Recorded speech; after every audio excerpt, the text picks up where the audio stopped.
Okay, I'd like to bring this meeting to order. Could you please do a roll call? Tyler Robinson. Here. Greg Strike. Here. Andre Spinelli. Here. Seth Anderson. Here. Brian Looney. Here. Jared Gardner. Here. Aaron O'Quinn. Here. Daniel Bailey is excused. Thank you. Okay, we'll begin with the minutes on your packet there. There's two sets of minutes. Is there any discussion for approval of those? Is there a motion to approve them?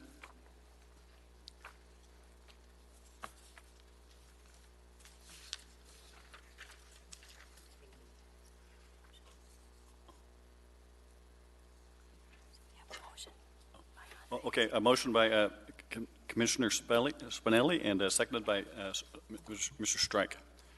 Any discussion?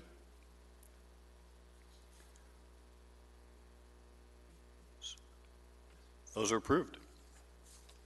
Okay, so bear with me. This is my first time I've run the meeting, so it could be dramatic. We'll see how it goes. But let's move on to the consent agenda items. I'm sorry, disclosures in section C. Are there any disclosures? Commissioner Gardner? None. Commissioner O'Rourke? O'Quinn, none. Oh, O'Quinn, I'm sorry. Commissioner Robinson? None. Mr. Strike? None. None for me. Mr. Spinelli? Nothing to disclose. Oh, yep, sorry. Regarding case 2019-0080, resolution 2019-010, and 2019-0087, resolution 2019-015, and 2019-0112. I was absent from those cases and will not be participating. Okay. And Commissioner Anderson?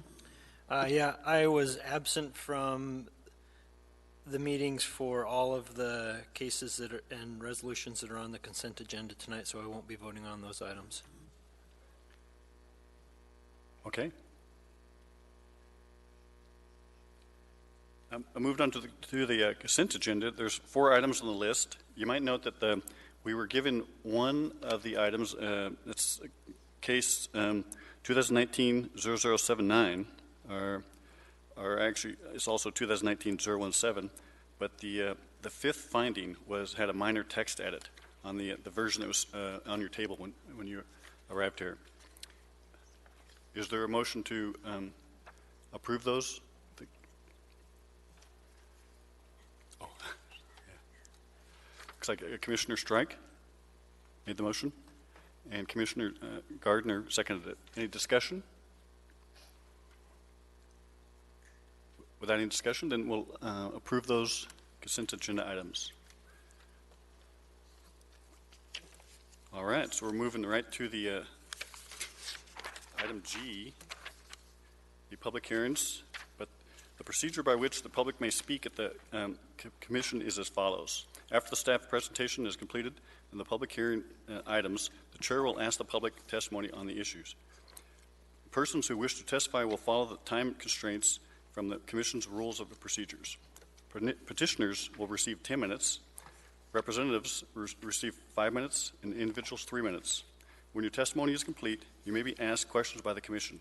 You may only testify once and on any issues unless questioned by the Commission. An individual may have appeal rights related to any action that the Planning and Zoning Commission takes, except Commission recommendations to the Assembly which are not appealable. Appeals must be filed with the Clerk's Office within 20 days after approval of the Planning and Zoning Commission and the resolution which is the Commission's final decision. A fee for the appeal is required at the time of filing. So we'll move on to item G1, which is case 2019-0111. It's the Town Square Park Master Plan. So may we hear the staff's presentation? Thank you. The Municipality of Anchorage Parks and Recreation Department is requesting approval of the Town Square Park Master Plan. Town Square Park is an urban park that has been a downtown focal point and gathering place since it was established in the 1980s.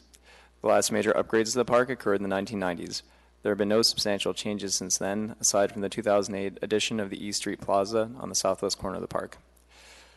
In response to public safety challenges and a decline in the park's use and vitality, in 2014, the University of Alaska Anchorage organized the Urban in Alaska Reimagined Town Square Park charrette to explore ideas and preferences for the future of Town Square Park.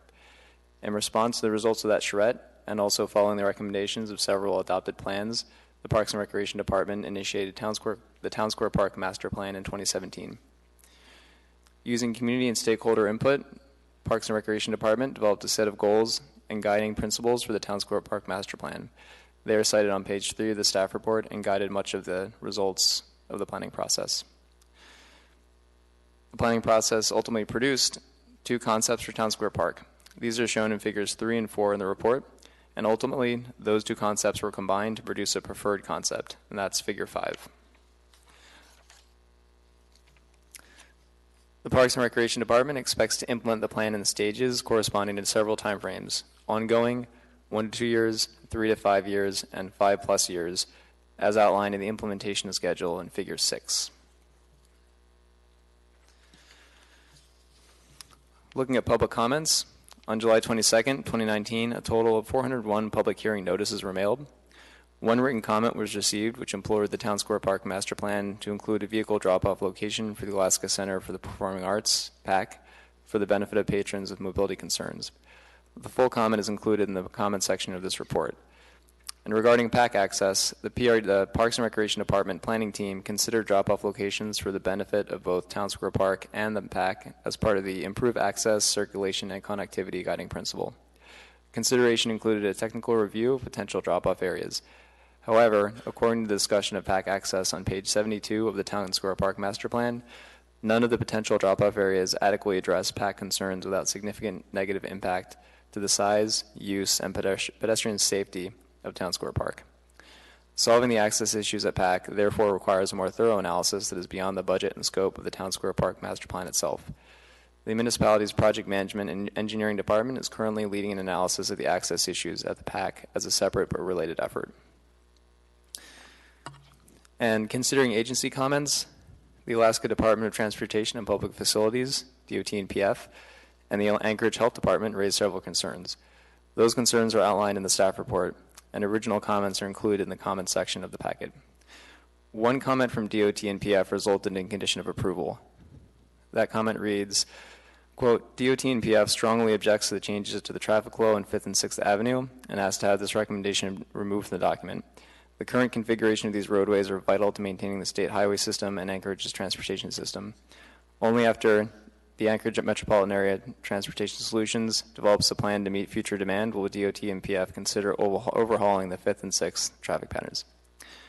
And responding to this, the Improve Access, Circulation, Connectivity Guiding Principle in the Town Square Park Master Plan identifies an objective to improve connectivity within downtown and Town Square Park by reverting traffic on 5th and 6th Avenue to 2-way as part of a larger downtown street network reprogramming. This is what the DOT and PF comment was responding to. Converting 5th Avenue to a 2-way street is actually consistent with the Anchorage Downtown Comprehensive Plan, including the appended Downtown Core Streets Streetscape Plan, and the interim 2035 Metropolitan Transportation Plan. In each of those approved planning documents, the conversion of 5th Avenue to a 2-way street is contingent upon 3rd Avenue being converted to a 1-way street to support an alternative 3rd Avenue, 6th Avenue couplet. Therefore, to clarify this, a condition of approval is recommended for the Town Square Park Master Plan to remove the reference to a 2-way conversion of 6th Avenue. The 2-way conversion of 5th Avenue is consistent with previous adopted plans, however, and as such, the Planning Department does not support removing the reference to a 5th Avenue conversion from the Town Square Park Master Plan. Examining relevant plans, with the conditions of approval, the Town Square Park Master Plan is consistent with relevant adopted plans, including Anchorage 2020, Anchorage 2040, the Parks Plan, the Downtown Comprehensive Plan, and the interim 2035 Metropolitan Transportation Plan. An overview of elements that the plan conforms to is provided on pages 8 to 12 of the staff report.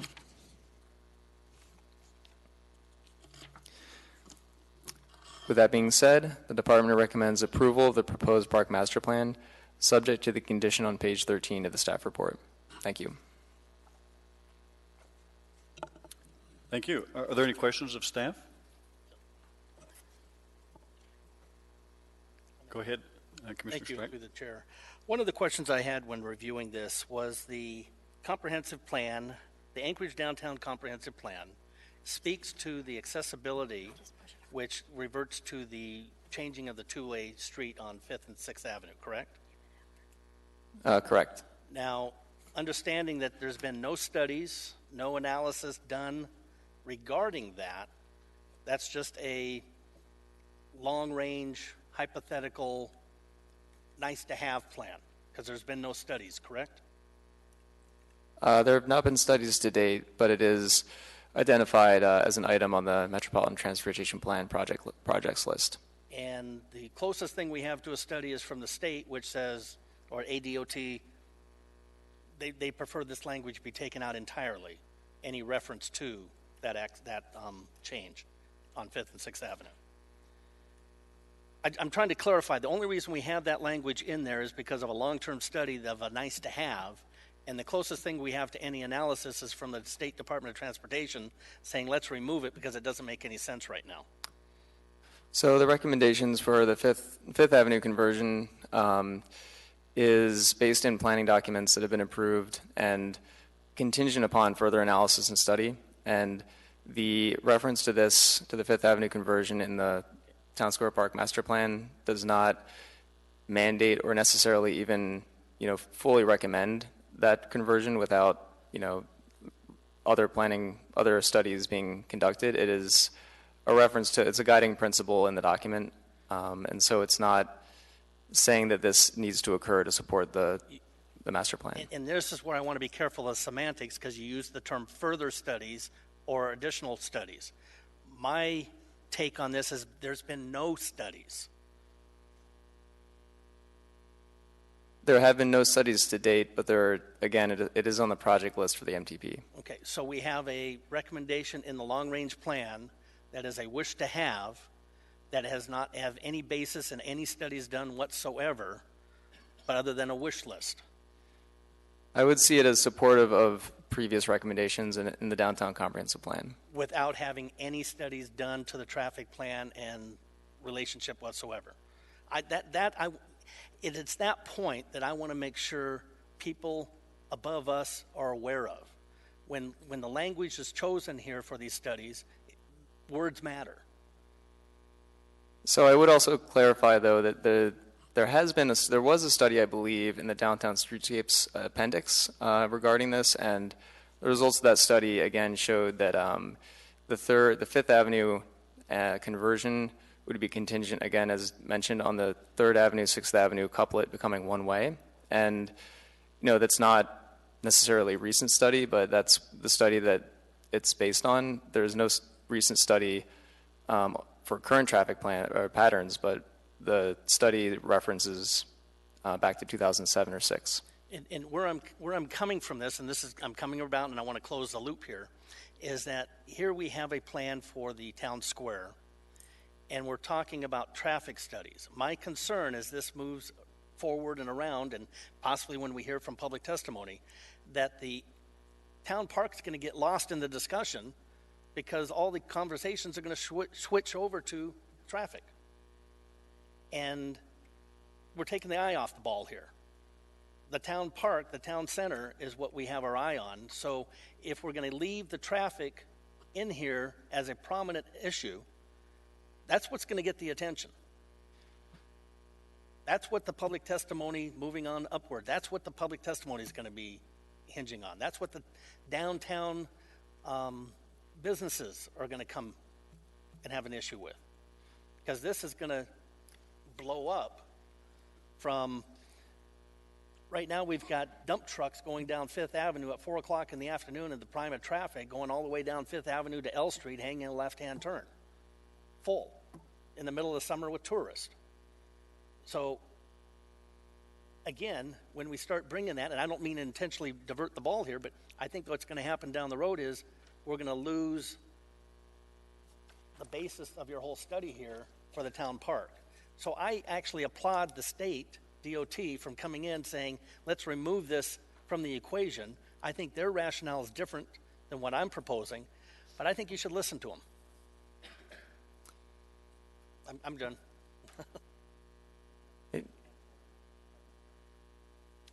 Any more discussion? Actually, Commissioner Strike, I think I share some of your observations too. Is I feel like that as much as I'm a personal proponent of switching the couplet, but I'm afraid that it could have a life of its own. It really could take over the whole master plan, but we'll see where that goes. Actually, I'd like to open the public testimony period. If I could, Mr. Chair, Go ahead. I'm sorry. I'm over Brian down here. Tyler, Just, go. I don't understand what you all are saying. We're approving the master plan here tonight. That's what we're doing. It doesn't go on to the assembly or anything else, correct? Is that right, Colin? That's correct. So Yes. I don't know what conversation it's going to derail. I just want to make that point. This is the approval.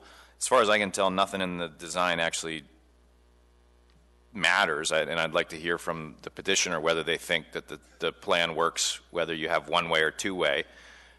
So I think if anybody, I think we're taken away from the plan by even raising it as an issue. I don't see it as an issue in any way, and what we're saying is the approval of the plan here this evening. So just to clarify, thanks.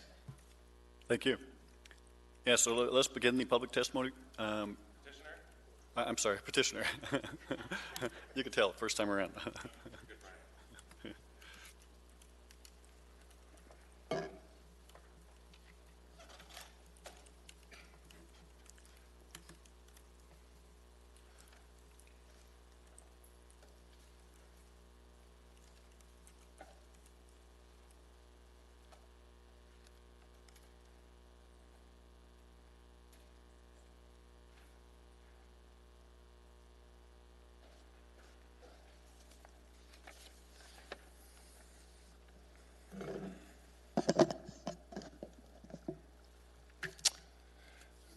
Sure.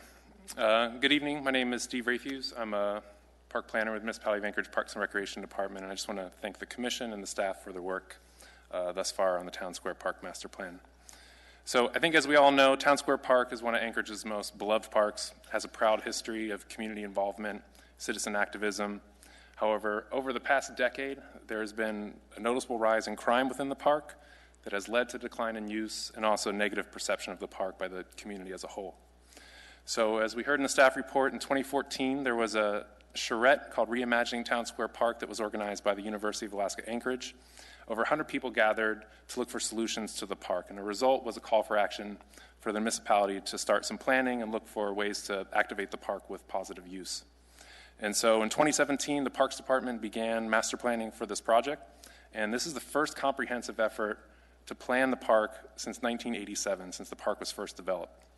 So a couple of the goals of the plan, first and foremost, addressing public safety concerns, also using this as an opportunity to revisit the community's vision for the park and then identify and prioritize improvements consistent with that vision. And then also, it's an opportunity to look at public-private partnerships and developing those strategic partnerships that we can manage, maintain, program, and invest in the park. So over the last 2 years, we've had 7 meetings with the technical and citizen advisory group. We've had 4 public workshops, and I'll talk a little bit about those in a moment. Roundtable meetings with public safety, social services, and downtown businesses, as well as stakeholder interviews, and we did 2 online surveys, over 700 responses, and more than 3,000 comments. And they're not just A, B, C comments. Those are all, write them in, read them all. And so through that process, there were a bunch of themes that came out of this. We took those themes, worked with the community and advisory group, developed them into guiding principles, and then used those guiding principles to essentially help formulate recommendations. So this has never been an effort to just redesign the park. I think design does matter, but we can talk about all that here and what's in the park. We'll have a chance to discuss that. But we looked at it pretty holistically, and so we looked at things like public safety, programming, how we manage the park, and then also how we design the park and how that influences how people are able to use that space. So I just want to kind of go over those 4 areas and how we arrived at the plan you have in front of you. So looking at improving safety through design elements, and we'll talk more about this in a moment, but we looked at best practices, case studies from other cities, and also incorporated crime prevention through environmental design principles into our design, so things like lighting, signage, and amenities are in there. We also looked at the management of the park, and I think everyone knows if you have a well-managed, well-maintained park, it reduces graffiti and it reduces crime and also demonstrates stewardship and helps us be proactive in managing the park. Also having security, and we've got a big boost in this because APD just moved downtown, so you now have 200 officers driving by that park every day, but also incorporating downtown partnership ambassadors and just having a regular presence in the park, whether it's even just horticulture staff that's working on the garden beds, the ability for people to find help or to recognize somebody if they need to find help really improves the perception of safety within the space. And then we also looked at how can programming improve safety in the park. So programming is important. Not only do you have more families using the park when you have events, and I think just this last Friday with a movie in the park is just a perfect example, but also a 2015 study by Troy Payne in the criminology department at UAA focused specifically on town square and programmed events, and there are some great takeaways from that. Essentially, there was decreases by 30% in crime and disorder in the park during programmed events. Programming can also be used as an economic driver, so looking at economic activity and commerce in downtown.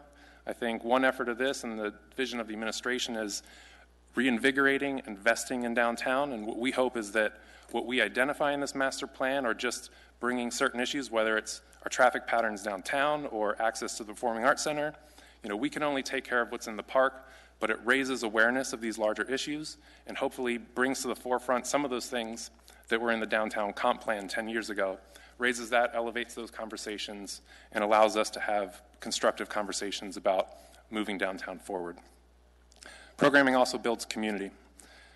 So some of the specific recommendations along that front are developing annual calendar of events, supporting downtown partnership and other organizations that want to use the park for their own signature events, food trucks, entertainers, retail carts, things that bring day-to-day activity. So the Live at 5 is great, but that's one Thursday a week. The movies are about once a month. So we got to look at those things that bring that positive activity, that reason for people wanting to be downtown and in town square. Also looking at providing resources to help organizations through the permitting process, which always, for a lot of folks, isn't very straightforward. Supporting public art, seasonal displays, and making sure that the park is set up and there are amenities to make it comfortable for events as well. So the third thing we looked at was management of the park. So we recognize that a comprehensive, sustainable management approach is absolutely essential to the long-term success of the park. So we're looking at developing a 2 to 3 year operational plan that gets updated every 2 years, that has sustainable funding for maintenance, operations, programming, events, resources for security and public safety, outline of organizational roles, responsibilities, tasks, public-private partnerships, and then also, when we're done with this plan, continued community engagement so that we can ensure that as we're managing the park, we're programming the park, we're investing, that it's consistent with the community's goals and desires. Okay, now the fun stuff. So let's talk about design. So the fourth area we looked at was design. So design recommendations, and Commissioner Looney, you might have to help me. I can't, is that 4 minutes left? Okay, thanks. I should have brought my glasses. Okay, so we had 4 workshops for the public, which we hosted at the Performing Arts Center. The first was visioning and positive change. So looking at what issues the community wanted to see addressed and what are the opportunities for change. Then we had a place audit. So we asked folks to go out and experience the park and tell us how those physical attributes of the park impact their experience. What areas are they comfortable? What areas do they not feel comfortable when it's busy and there's perhaps a group of teenagers? So word, visibility, these types of things. How is the current configuration of the park impact how they feel and use the park? Then we took all the ideas we developed up to that point, asked people to sit down at a table with total strangers and design the park. And so I think one takeaway from that was it's very difficult to get 7 strangers at a table to agree on what their vision for the park is. So us as a department, as a planning team, really focused on what do you want the park to do for you? So the big picture elements, then we took those ideas, developed 2 concepts, and came back at a 4th workshop, asked folks to essentially tell us what they like about the concepts, what they don't, and we refined that into a preferred alternative. So the preferred concept, which you see over here to my left, essentially graphic representation of the community's vision. I don't doubt that in the future, when money is on the table and we're ready to build this out, that it will look a little bit different than this. But I think what's important is what are the elements in this plan that people want to see in their park. So the time-honored elements, things, flowers and green spaces, those are enhanced. We also bring in new features and amenities to generate some activity.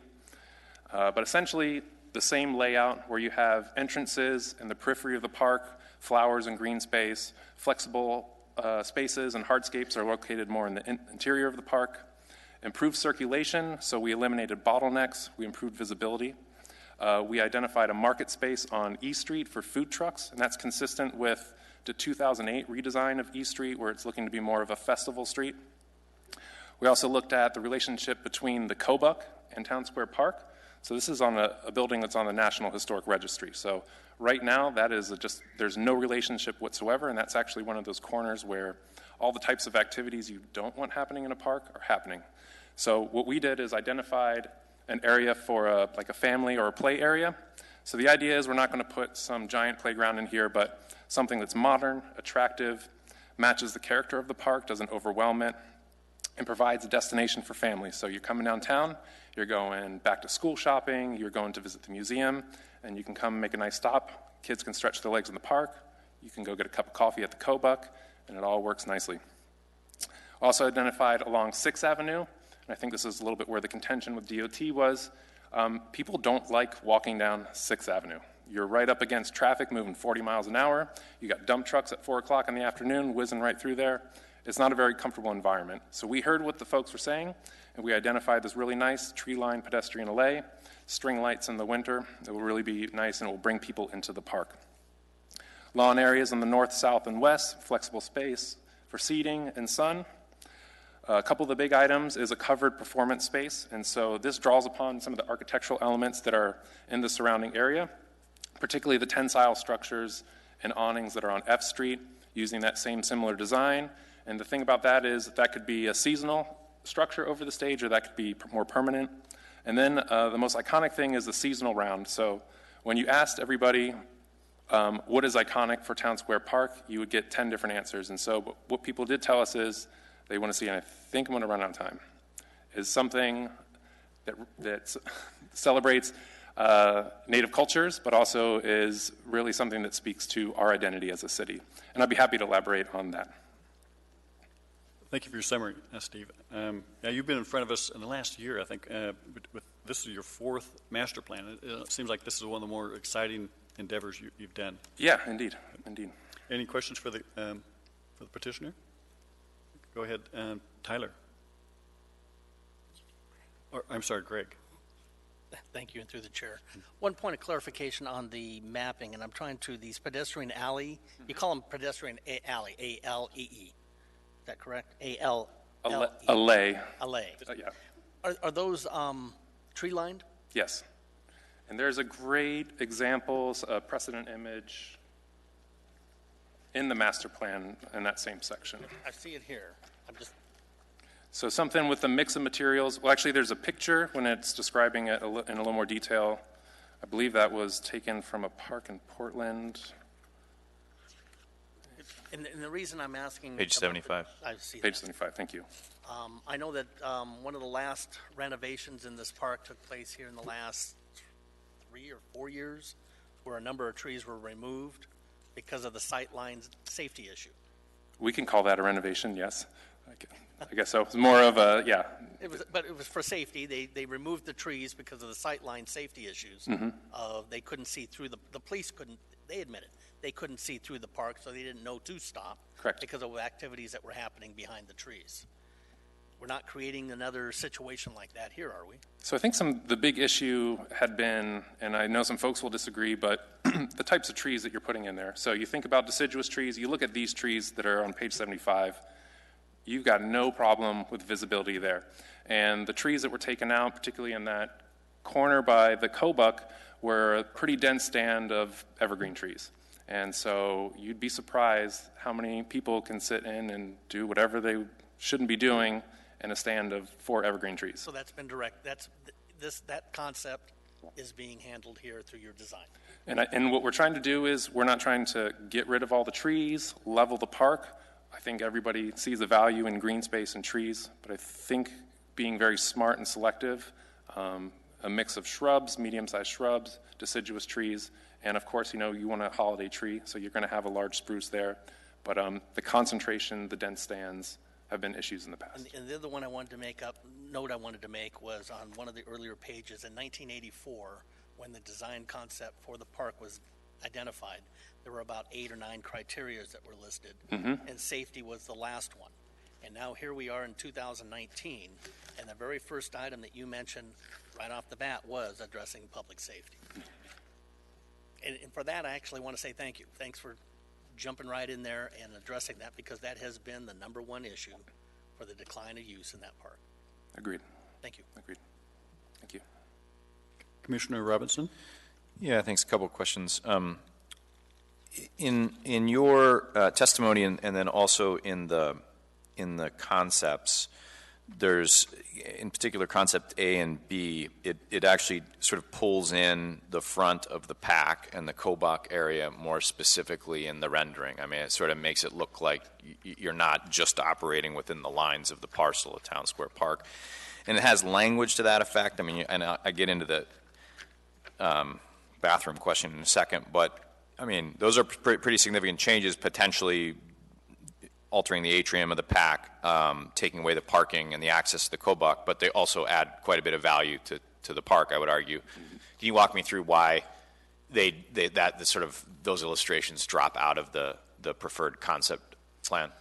I think we, in this first two concepts, we wanted to just put the ideas out there, and they were in many ways purposely very different, just to see which things folks would gravitate towards. And I think with the atrium, what we realized is that's probably going to end up being a cost that's just not achievable in the future.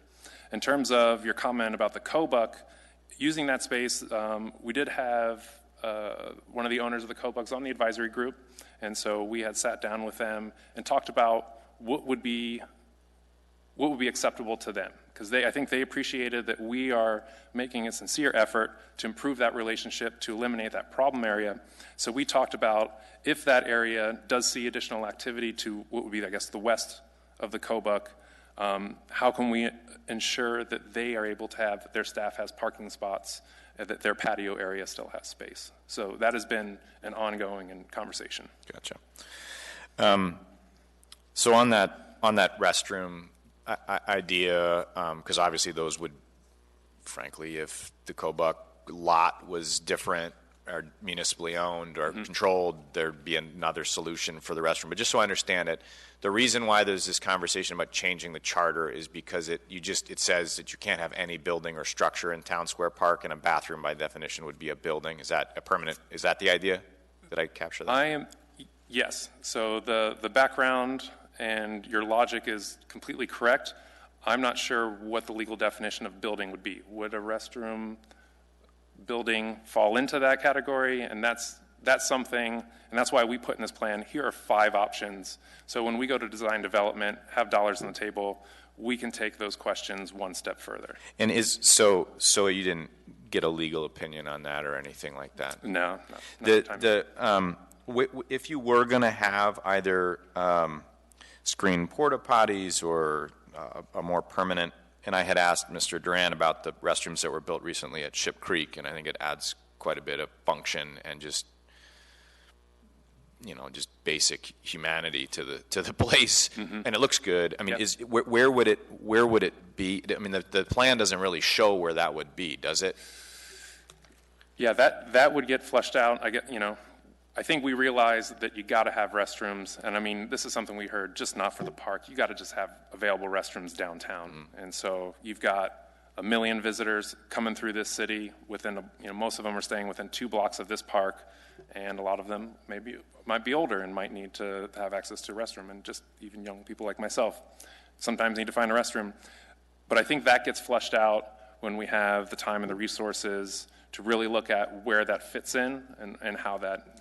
So the short answer is I don't have an answer right now. I guess because as I listened to some of the community feedback when some of those trees were taken down to address security issues, the things that I was hearing in the community was, well, they took that down and that's not consistent with the master plan. And so there was actually disputes whether you actually could do what you did because of the planning process. So to the same kind of more, how can you have a plan that doesn't have a bathroom in it and then put a bathroom in it? Do you know what I mean? Like, I just want to make sure that you all build in the flexibility so that that programming can evolve over time or based on funding or whatever we decide to do. And I just, to me, you'd have to sort of at least say this is generally where it could be or how it could function. Yeah, and I agree. I think the location would be, if I had to say, the location would be closer to East Street. So if you're going to have food trucks, by law or regulation for the health department, they've got to be within 200 feet. That seems like the most logical location. The graphic itself doesn't have a location for the bathrooms, but you do have 5 options for where they could go. So the plan does recognize the need for it. It's just this, at this time, we're not able to resolve it until we can take this plan further, continue the conversations, put dollars on the table, and then see if that tests out. So if we did want to go with a restroom along East Street, something that's more community, what is the design going to look like? The design will influence potentially where that legal opinion comes in terms of structure or not. And back to your first point, I really hope that we can do better than porta potties that are screened for Town Square Park. Right, and but so do I. But that doesn't mean that you would have to come back and amend the master plan. I mean, you like to take a fair amount of leeway. Parks generally, that this is different than a development plan in my experience, where we as developers are really tied to a specific plan, and any alteration we got to come back to the entitlement process. Sure. We believe as a community that this gives you the flexibility to not have to amend the plan if I'm omitting such a basic thing on a map as a restroom.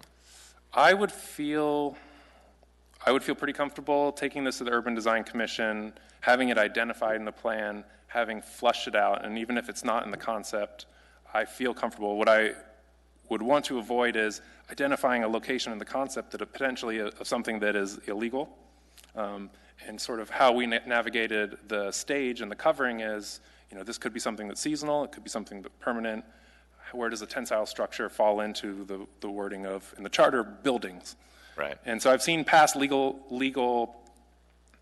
briefs on what it could be and what couldn't, and after even reviewing those, it still was unclear to us as a planning team where a restroom structure would fall into that.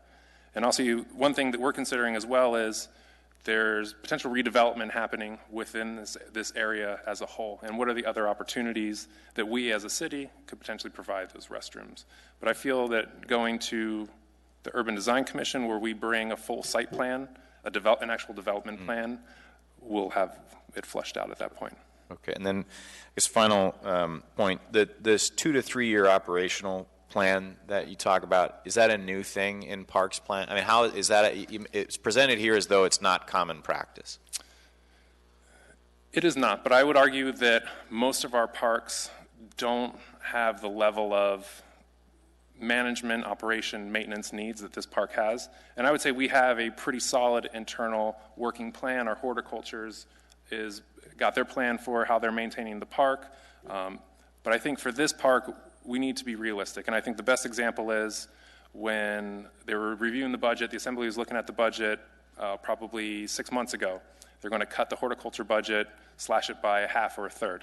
And you came in, you had an Assembly meeting, you had 100 people in here, and 75 of which were here just to ensure that you have funding for flowers and beautification. And so I think what that tells us is this park is pretty special. We need to make sure that we continue updating the plan. And also, by developing a 2 to 3 year operational plan, it forces us to continually have a conversation with the community to keep this thing moving forward and make sure that we're responsive. And I think the whole goal here is to be proactive in addressing concerns before they become big issues.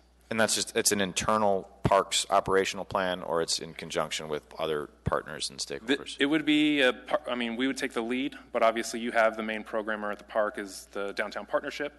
And so I think what would be ideal is bringing all the partners to the table, even all of our own internal departments, and coming together, sitting at the table, writing out this plan, and that way we're all on the same page. And to some extent this is happening, but I think using best practices, this is the way to go. Okay, great, thank you. All right, Commissioner Strike. Yeah, thank you, and through the chair. Along that line of being proactive, another possible stakeholder that I don't know if they were involved in your charrette or not would be the cruise companies, the cruise lines. Southeast spends a significant amount of dollars taking care of the passengers when they disembark and they're thrust into the middle of the town. And here in Anchorage, when we have the cruise ships in town and so forth, they dump them either across from the 4th Avenue Theater at the old Federal Building, in which they've leased and they've cornered off half that block.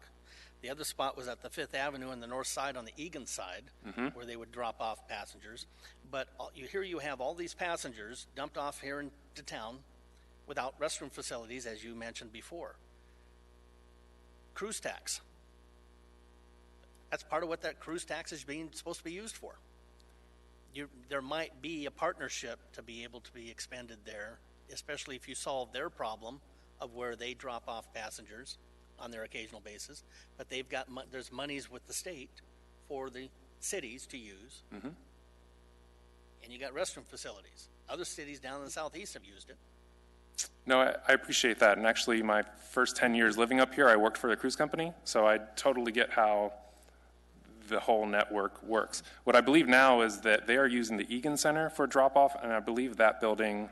Not just the Egan Center, but in terms of the traffic I see going to the park every day, I've seen a lot of tour buses go there. I believe that facility is open during the day when those buses are running, and I would assume that there would be restrooms open for folks to use if the building is open. At the Egan. At the Egan. Is that really where we want them? The restrooms or the people? No, Wait. in our city facility like that? I'm just saying that we have an opportunity here that you have a source of funding through a major stakeholder looking for the safety of their passengers that are bouncing all over town. Yes, they used to use the Egan 10 years ago significantly. This summer, they're using 4th Avenue in front of the old Federal Building. Just food for thought. All right, Mr. Hodges? This is just going back to Commissioner Robinson's point about the consistency of a future site plan review with the master plan. I just wanted to assure the commission that per the use-specific standards for parks and recreation uses, minor discrepancies are allowed without a change to the master plan itself. And something that would be considered a significant change, which would require a change to the park master plan, the Parks and Recreation Commission is the primary body that helps determine that. And so that would actually go through that process before going to UDC. But just to assure that there would definitely be an avenue for adding restrooms later, even if it's not pictured on the site plan itself. Thank you. Commissioner Anderson? Yeah, a question about the connectivity and having to do with reverting 5th and 6th Avenue to two-way. When I read through it, I thought it was great that it was in there, and actually my comment would have been, or question would have been, if having two-way on 6th Avenue instead of 5th Avenue is the best for the park, should we leave that in this plan? Because that's what would make Town Square Park and what the community's input was. But wanted to see what your thought was on that, if 6th Avenue is an important part of making Town Square Park attractive and the best that the plan could make it be. Yeah, that's a good question. I think what we had identified, and we recognize that the Downtown Comprehensive Plan, which is an adopted plan, identifies the 3rd, 5th couplet. I think any change in your major arterial roads through downtown, slowing traffic down, making them look a little bit more like 4th Avenue, something that's more pedestrian friendly, will improve connectivity, will probably improve commerce, will improve how people feel accessing this park, because most of the parking is other side of 6th Avenue, and so you've got to cross that street, and you do have timed lights, but I think the general level of having 40-mile-an-hour traffic moving through your downtown is something that we recognize in this master plan. This master plan will not supersede the Downtown Comprehensive Plan or even guide or dictate what DOT is doing, but I think this effort was really important to highlight that a lot of those things in the Downtown Comp Plan are still very relevant today and are actually critical keys to the success of our downtown. And so we identify these types of things, hoping that they'll at least be heard. I do think if you reverted 6th Avenue, you would see improved pedestrian activity in that area and a better downtown as a whole. But we recognize that the Downtown Comp Plan identifies a plan for 3rd and 5th Avenue. And so we just put that there. But I do think in terms of seeing how other downtowns function, when you get the one-way traffic that's going 40 miles an hour out of the heart of your city, you get a more vibrant downtown. Yeah, thanks. I agree with that, and I think that having it in the master plan, like you said, it doesn't supersede any other plans or metropolitan transportation plans, but having it in there at least identifies that a significant amount of people and effort agree that that should happen. So, thanks. Yeah, and I don't, if I may add, just you could take the recommendation out, but it's still acknowledged in other parts of the plan that this is something that the public has told us through the process. And so I think by at least leaving that in a discussion of existing conditions or community and public desires, I think still helps us raise awareness of that. So thank you for noticing. Any other questions? Well, thank you for summary. Thank you. All right.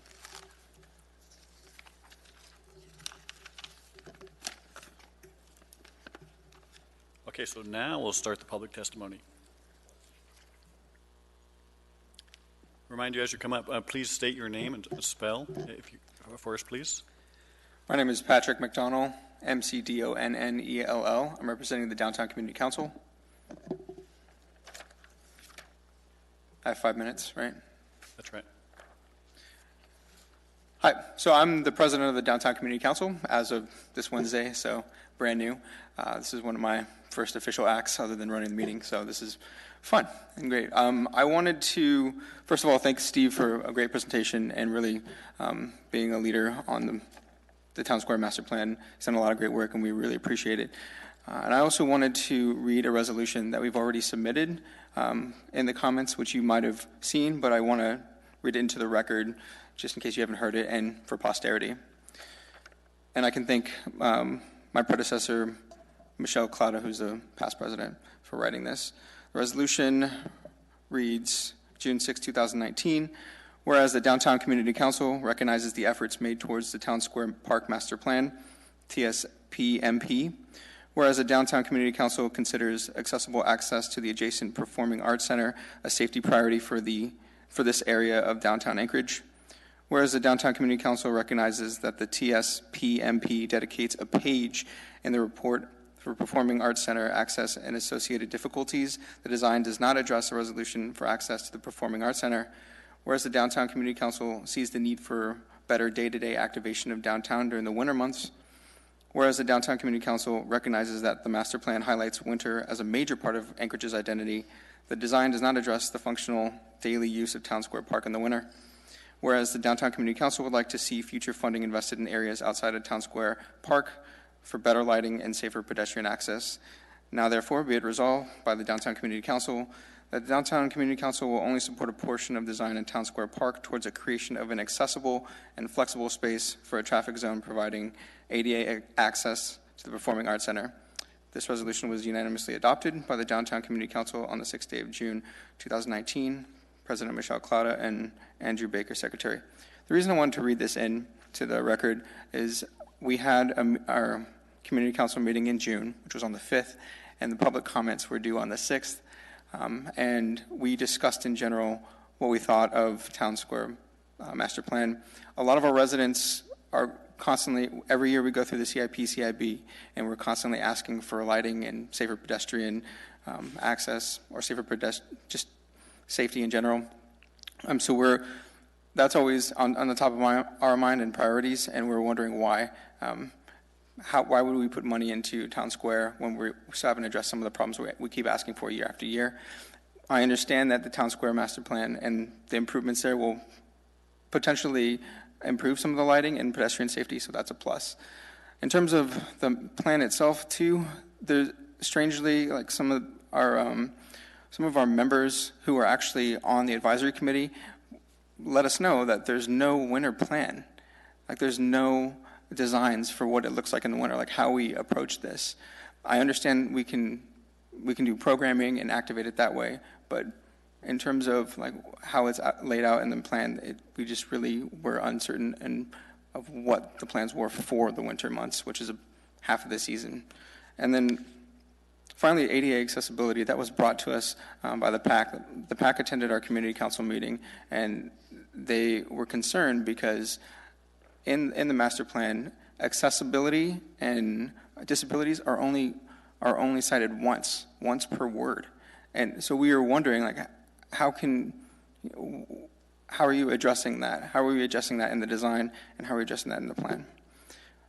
So that's all I got. Thank you very much. Again, my name is Patrick McDonald. I'm open for questions. Commissioner Robinson? Yeah, I'm not sure I follow the accessibility point that related to the PAC. Maybe I just didn't hear it right. So try me one more time. What's the argument? That what should be accessible to what? Are we arguing about parking, or are we arguing about accessibility in the park? Are we arguing accessibility into the PAC? Like, I didn't follow. I think the PAC's going to come up in a minute, but from the minutes I'm looking at, it says that the proposed remodel would create a handicap drop-off access on the east side of the building in the west part. So the existing layout is not in compliance with ADA accessibility, from what I understand. Yeah, I can't speak specifically to it. I want to let them give more clarity. I do want to point out that some of the talk about the road, flipping or having two-way roads is part of this conversation in general too. Like, that was something that was brought up, like, well, if we can make Fifth a two-way road, then that might help with some of the accessibility problems. I'm not sure if that actually would work, and again, it might be wishful thinking in terms of if we can actually do that. But from right at this point, it's a concern from the PAC, and I wanted to bring it forward in terms of how they're trying to address accessibility for their clients. Okay, we'll wait for that one. And I didn't quite understand. So your point about lighting and pedestrian safety, basically what you're saying is, don't do anything here because we have these broader problems. I mean, that's how the argument really sounds to me. It does, right? And we talk about this almost every council meeting and almost every year for the CIP-CIB. In the CIP-CIB, there's $80 million budget to do downtown lighting improvements. We've started to try to chunk them into smaller portions and trying to get our council to think about improvements in districts. So we just want to know if it's possible to do one or the other or both. And if, I guess the concern is that we're still asking for the lighting. Why is Town Square moving forward? And I agree with what you're saying. It sounds like you're saying. I mean, I just would argue that that's true in every single neighborhood, right, everywhere, right? And right, we still have, as a community, the desire sometimes to focus on other amenity places. It doesn't mean that there aren't problems. Anyway, I just want to understand that. I think I understand the argument. Not saying I agree with it, but thank you for sharing it. May I follow up? Yeah. I just want to say, in general, we're in support of the Town Square Master Plan. We want to see it happen. We want to cooperate and work through it because, like Stephen was saying, it's a gem for our city and not just our neighborhood. But we represent the neighborhood, so we just wanted to voice some of our concerns. That's a relief because it's very unusual that a community council would not support an effort to improve a core amenity within its boundaries. So I just wanted to thank you for saying that. Mr. Hodges? Excuse me. I just wanted to clarify really quickly also that the Town Square Park Master Plan is a master plan, and it's setting the framework for future improvements, which will come again to this, well, not to this commission, but the Urban Design Commission through a site plan review. So as is discussed in the packet, in the plan itself, there are different time frames for the implementation of different parts of the park. So improvements will come at different times, not necessarily all right at once. And then regarding PAC access, I also wanted to reiterate that there is currently a project management and engineering study that is looking specifically at PAC access and taking the wider conditions into account. The circulation on streets nearby, the site layout of the PAC itself, all of which were kind of beyond the scope of the Town Square Park Master Plan itself, which is focused specifically on Block 51 and the park boundaries. So that's it. Thank you. May I respond Mr. Chair. Oh, I think you have a minute left.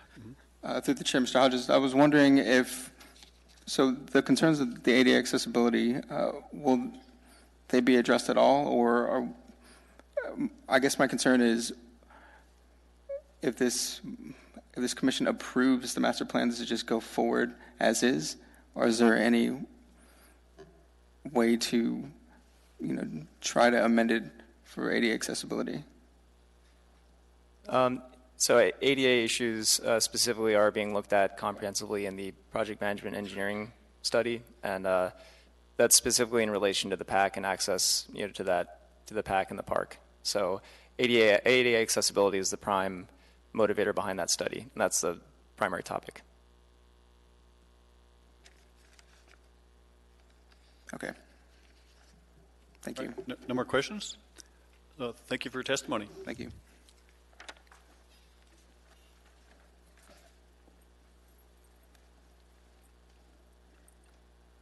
Hi, my name is Cody Costello. I'm Vice President of Strategic Development and Communications at Alaska Center for the Performing Arts.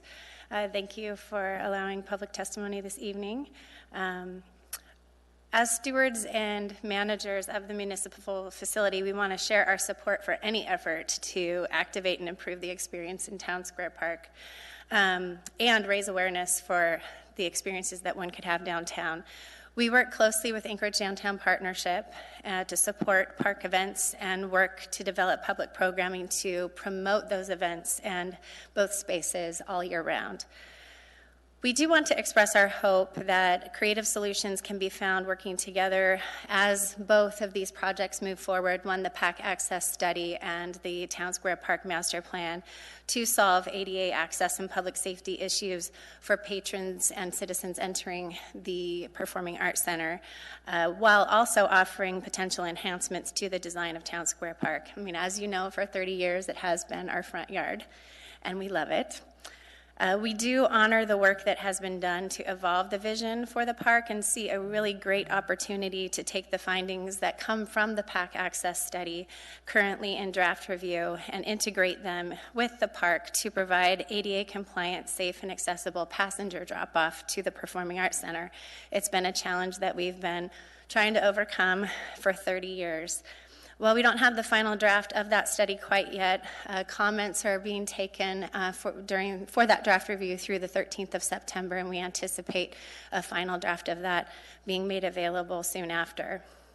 One of the potential solutions being evaluated is some kind of esplanade that would go through the park from 5th Avenue to 6th Avenue along the east side of the venue that would be open pre- and post-event for events happening at the PAC or any town square park event that might benefit from esplanade access, thinking of food trucks, performers, vendors, horticulture staff, etc. The study also includes a few other potential solutions and suggested updates of existing areas that allow for passenger drop-off now. The big challenge is there's no way for a car to pull up currently and let passengers out on a safe side of the street, the sidewalk side. So people have to park across the street, let passengers out, and people with disabilities or mobility issues still have to cross a street. And sometimes those streets are not in the best conditions for the many tools that people use to make themselves more mobile, whether wheelchairs, walkers, canes, etc. And it's a wide spectrum of patron and citizen that we're trying to support, not just those with mobility issues, but think of small children, elderly that are just slower than they used to be. And with our changing weather conditions, ice is becoming more and more of an issue. So I hope that this body and the process will allow for full consideration of the PAC Access Study when it is available to ensure that opportunities to solve ADA access to the PAC and the park are leveraged during this time of park redesign. The team at the PAC welcomes the opportunity to collaborate on this effort, and I thank you very much for your time. Thank you. Any questions? I'd like the clarification. Yeah. You were talking about the drop-off area. Would that be F Street essentially extended? Currently, the quote-unquote official area for drop-off is that F Street area outside of Flat Top Pizza opposite of Willowa. And the trouble with that area are the location of the bollards, and sometimes that heated sidewalk isn't working properly. It isn't always maintained to the level that it's needed for safe, walking across that area, especially for folks with wheelchairs. Okay, thank you. All right, no questions. Thank you. For testimony.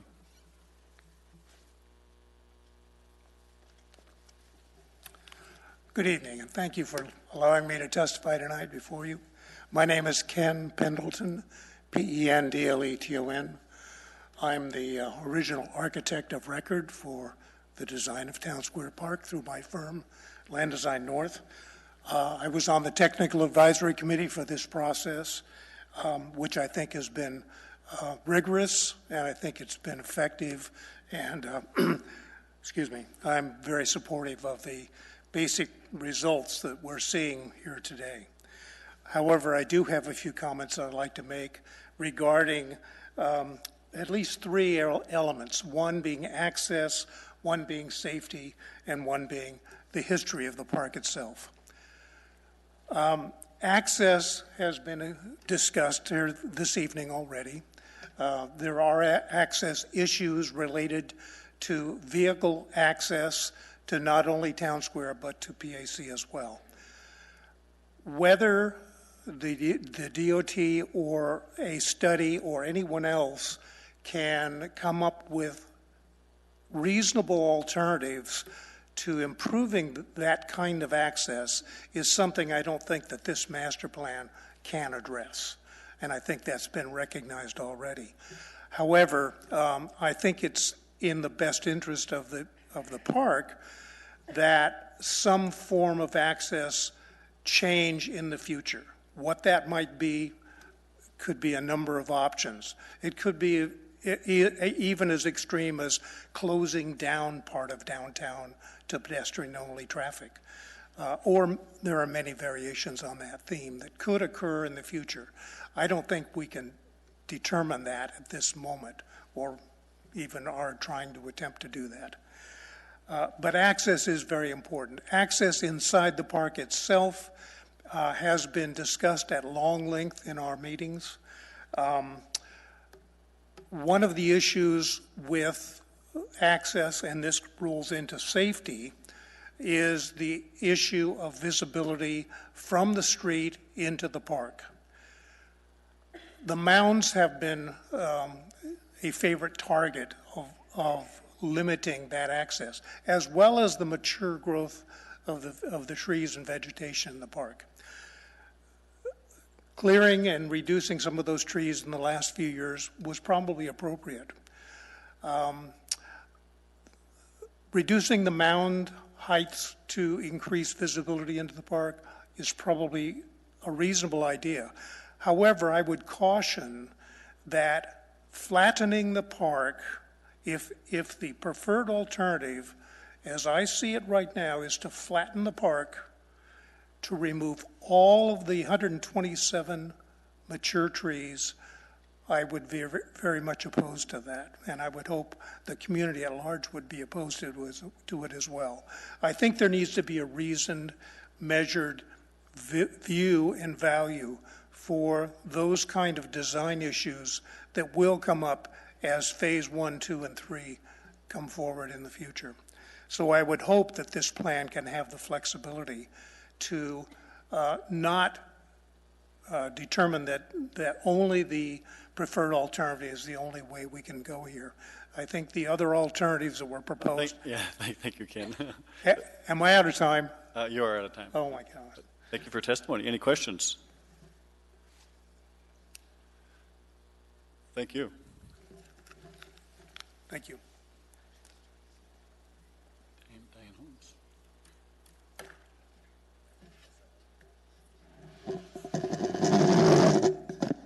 Someday you're going to get into the 21st century technology. Be easy on the equipment over there, okay. I'm Diane Holmes, As a member of the Citizens Advisory Group, I've always advocated for the original green respite and oasis concept. Increasing the events has moderated much of the undesirable behavior, but cutting the spruce did not. We've tried to design our public space for problems that may not exist tomorrow.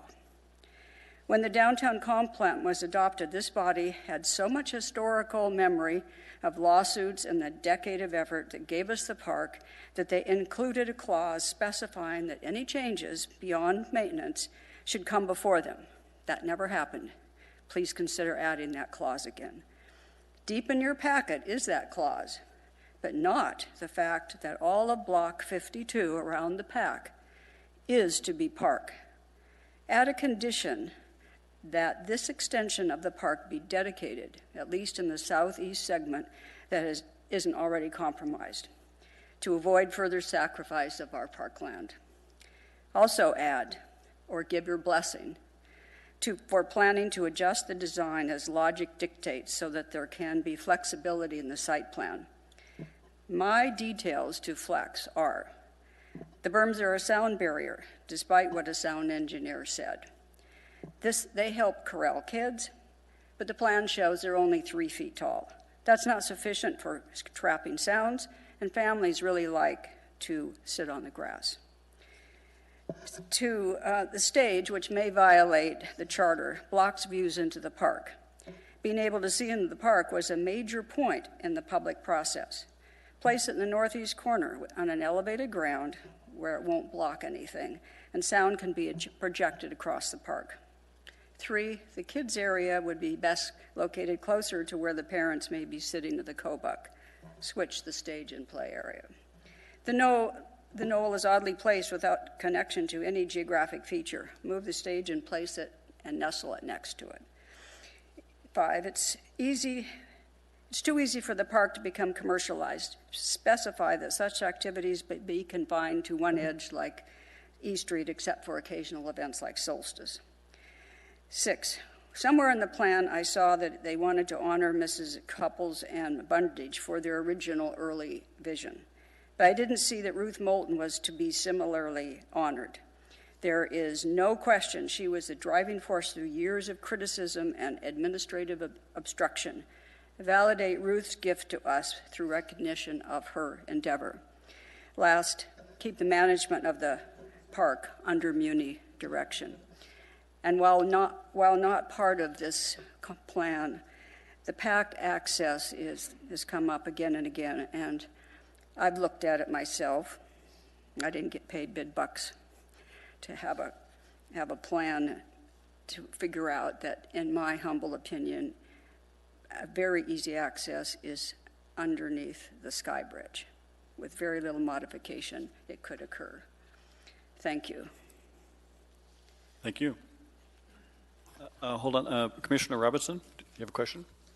Yeah, Diane, I'm not going to engage you on all the design suggestions that you had. I'm sure you were a lively participant at all those meetings. But my question is, I didn't know, the first comment you made really had to do with the area around the pack. Could you dig into that? So you made it sound like we've actually identified the surrounding area around the building. Is that what you're talking about, the block around the pack? And when you say southeast, you mean the plaza area, and your recommendation is, what is it that has sort of identified that area as to be treated like park? Well, I have here, Mr. Robinson, the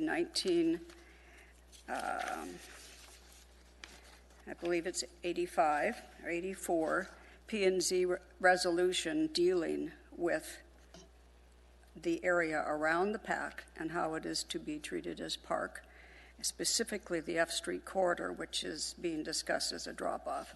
And that's not going to happen, but I'd be happy to give this to you. However, so much of area of the block around the pack has already been compromised with, the sun on the northwest corner and other things, that really the only part that can be dedicated anymore is that southeast corner of Block 52. And there have been several instances when it was going to be compromised. If you remember when the new convention center was being designed, and those white awnings were there on F Street, they were planned to be extended to the door of the PAC so the tourist wouldn't get wet. That went by the wayside. And then there are other things that were planned for that southeast corner that would have impacted, I feel, what should be park. So I would appreciate a little clause asking for that dedication. And that has been on the books. There's many parks in this municipality that are not dedicated. That means they're up for grabs for whoever decides that they should be used for something else. Great, thank you. We can't lose any more parkland. And may I?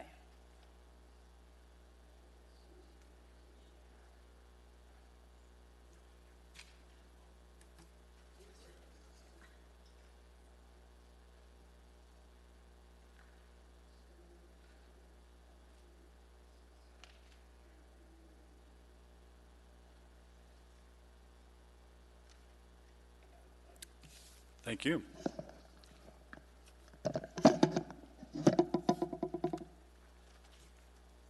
Any further testimony?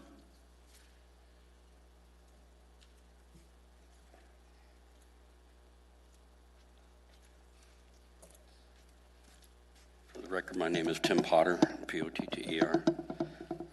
Speaking for myself tonight. There have been some things said. I would want you to research whether or not there was any technical final issue or action that was taken to incorporate the plaza area at the southeast corner by the big main entry doors to the PAC as being part of the park. I was involved in the platting for the PAC and the planning that also created and vacated F Street so that there was adequate area actually to meet the program requirements of the PAC. I would also caution you to not dedicate that as a park area because it does constrain you so much. So I'm not going to try and predict what may have to happen at the entry of that building sometime in the future. That may be very important to the city and won't be able to happen. I didn't participate in the planning process. I didn't attend the committee meetings. I've only done a cursory review of this plan. But it's interesting listening to everyone talk about what a gem the park is, how important it is. It's kind of the center core of downtown. And then everybody drawing boundaries around the park saying that's our only purview. Maybe so, but don't be afraid to draw outside the lines and color a little bit outside the lines. This mayor stated on the record, I don't believe that he's followed up and implemented very well, that the downtown is very critical to the city and our future. With the park being as important it is more of a hub. It is a catalyst point. It is the way that we can address those issues. And I would be concerned that we have this potentially phased-in plan that may or may not implement things. I've heard dollar amounts of $7 million to implement the changes to the park itself. If I look at the plans, walk around the park, and try and look at where $7 million is between the two, I don't see it. And I would ask you to be bold. This is your opportunity. Maybe I'm just speaking as a white-haired old fart that's probably going to retire before strike does. But as you get to this age, you start looking backwards at history and understanding that you can implement things fairly quickly. Even 20 years is just a blink. And as you look the other direction, you're looking forward, looking that, wow, you know, I've just seen a little bit of this, but I don't have a lot of time left. And I would just urge you and caution you to be bold. If moving the streets around in downtown mean the difference between having a vital downtown and not, and the park plays a big part in that, pass the plan, but come back and revisit the issue and force the issue so that we can actually have a good framework plan. Thanks. Thank you for testimony. Thanks.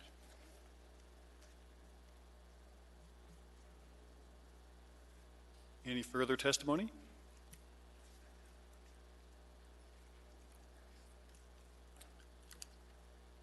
Okay, we'll close the public testimony period. Yeah, the petitioner's out of time, so we'll move right to our session. Well, I'm sorry, Commissioner Strike, go ahead. Yeah, yep, go ahead. Question for the petitioner.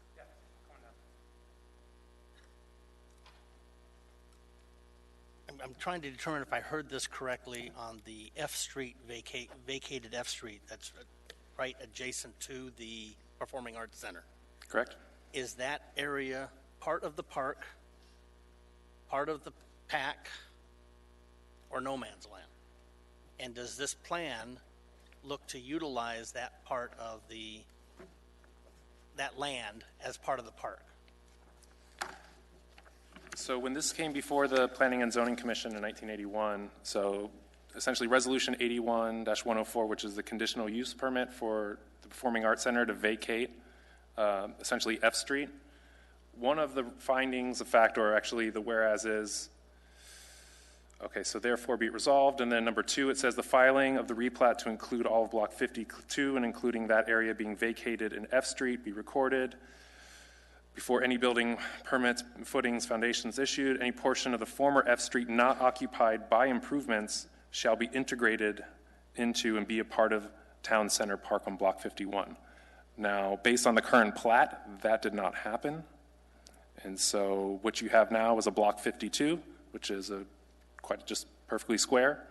That little section, essentially the southern section of the area of F Street, is based on the plat, currently the Performing Arts Center property.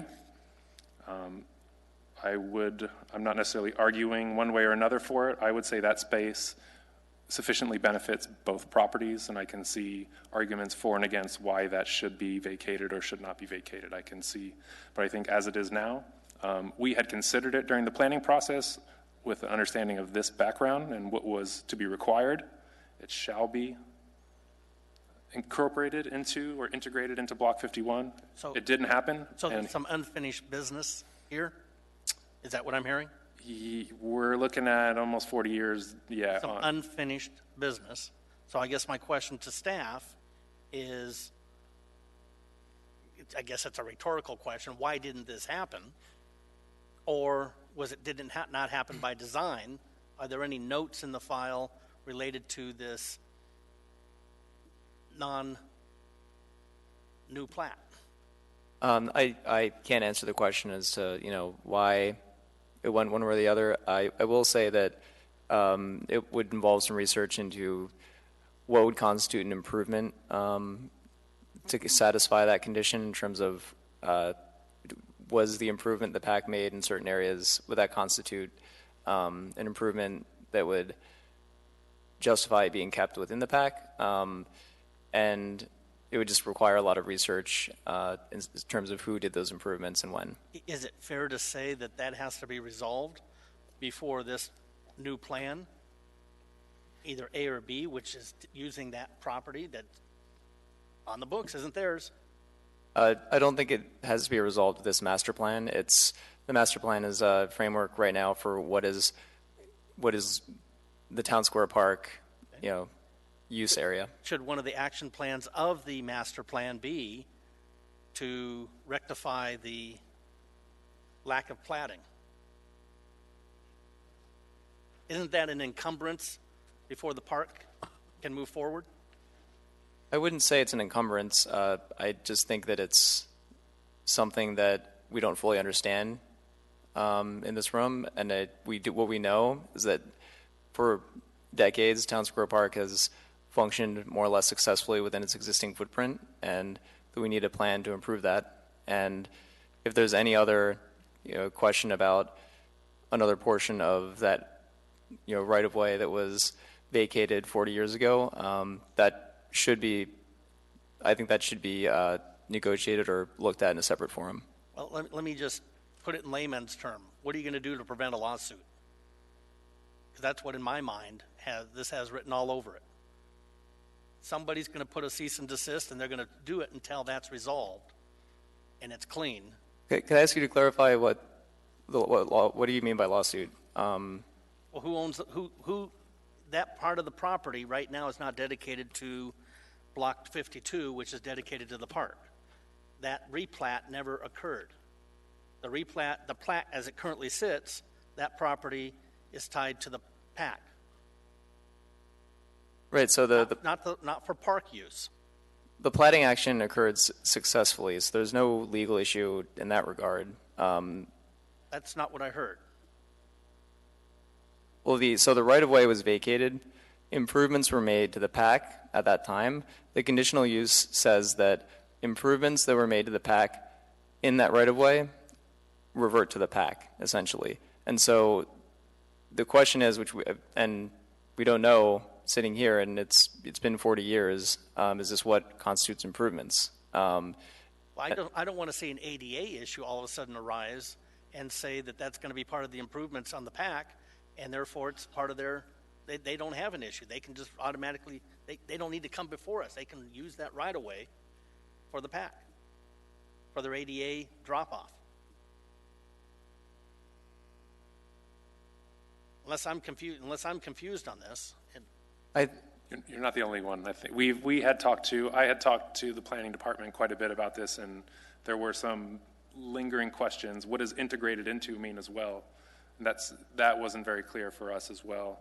I think one thing is that, we're committed to working with the PAC, and to go and just say now we're going to take that little chunk of property, I think we should probably have some conversations about that. But this had left us with more questions than answers, and I think it is appropriate for you to ask those questions, but I'm not sure. And for the planning department's defense as well, clear answer is difficult to come by. Such a major open question, unresolved, that this long-term plan for the next 40 years can't even fix what happened 35 years ago. So we got to link them up. We got to sync them together. And this is the opportunity to clean the sheet, so to speak. We've got to, we heard testimony from the PAC. They've got an ADA, they got a drop-off issue. I think you're giving them ammo. Just trying to work collaboratively, but I agree. Lawyers can get involved, and this could get a lot more complicated. But it's not a lawyer from the city and so forth. I'm just afraid of some minority group, meaning not on the radar, from an ADA perspective. They're not going to have any trouble finding an attorney to represent them. And they're going to foot the bill. We are. Let's fix it. So if I could, as I mentioned earlier, I'd kind of go back to the use-specific standards for approving parks and recreation facilities. There are minor modifications that can be made without even revising the master plan to a park master plan when it comes time to develop the site. And if something happened later on, there's always the flexibility of changing the master plan.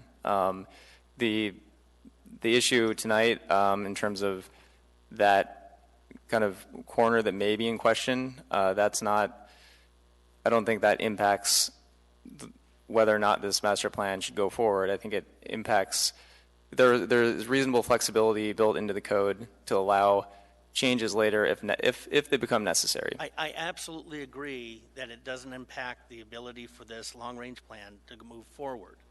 My concern is that the long-range plan doesn't address the elephant in the room, doesn't address that elephant in the room or that issue.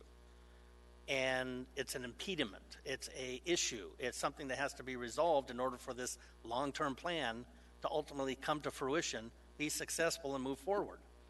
But it's nowhere identified in the plan. I think it should be. Here's some issues that we have to resolve to make this thing flush and move forward. We don't get to hide it and think it goes away because we can work it out later. But that's my 2 cents worth. Commissioner Robinson? Yeah, thanks. I'm not sure I fully grasped the platting issue, but the platting issue notwithstanding, who owns the Alaska Center for the Performing Arts? It's the municipality. Yeah. Okay, and who owns dedicated parkland? Municipality. Okay, so I'm going to guess that can you do a park bond for an improvement outside of a park? I'm going to say no, and I'm going to look at Josh. No, yeah. Can the municipality bond otherwise for improvements on public facilities? I'm guessing Josh is shaking his head yes. Yep. Okay.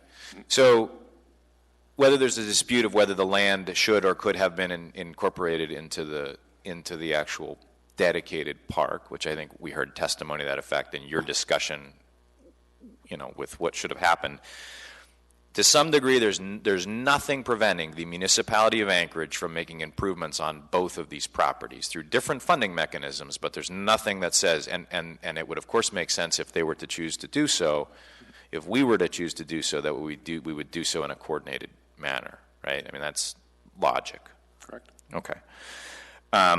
Can I understand, so I asked you questions earlier about these concepts really showing more incorporation and the preferred alternative kind of showing it more as blank space and only focusing on within the line. Is the intent is there anything in this plan that would preclude when you go to the UDC showing more improvements on the other side of the line? Can you spend planning money outside of a park? We make access to parks all the time, right? I mean, you got to get to a park somehow. I'm just here. If I made a recommendation and this body supported it, and who knows that they would, that when it became time to further the design, that you look at opportunities to incorporate the portion in front of the pack, would that be something that parks could implement? I mean, could from a design standpoint? Again, we got this funding issue because we've got property lines. Right.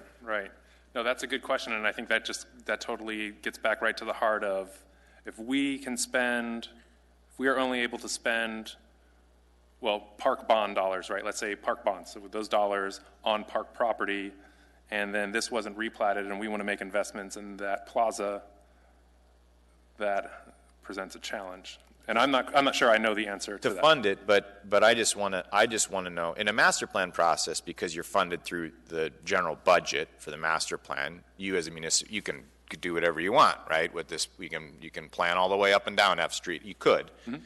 Mm-hmm. It's just the regular municipality. But when we're talking about when you have design money to further an actual plan, is it bonded money? Usually, that's funding the plans.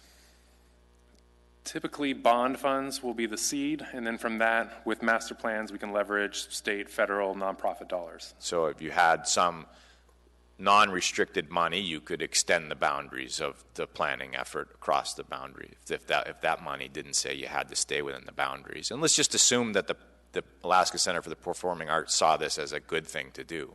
I don't know. I mean, make improvements into the plaza? Yeah. You think it's possible? If we made such a recommendation that be incorporated at a later point, would the park support that or not? So let me just rephrase what I think I'm hearing. So if the body before me makes a recommendation to incorporate future improvements from what we're calling in the concept the PAC Plaza, would we be able to implement that? Would you support the recommendation? Or do you want to stay within the boundaries of the park? I would support it because I think this, if we're just talking about staying neatly within the lines, we're missing the larger picture here. So Great. I think that how do you arrive at the park itself? You cross the Performing Arts Center Plaza into the park itself. Yeah, let's be clear. You went into the street and said, let's change the street. Mm-hmm. Right? You ought to be able to go on an adjacent municipally owned property, right? Yep. Mm-hmm.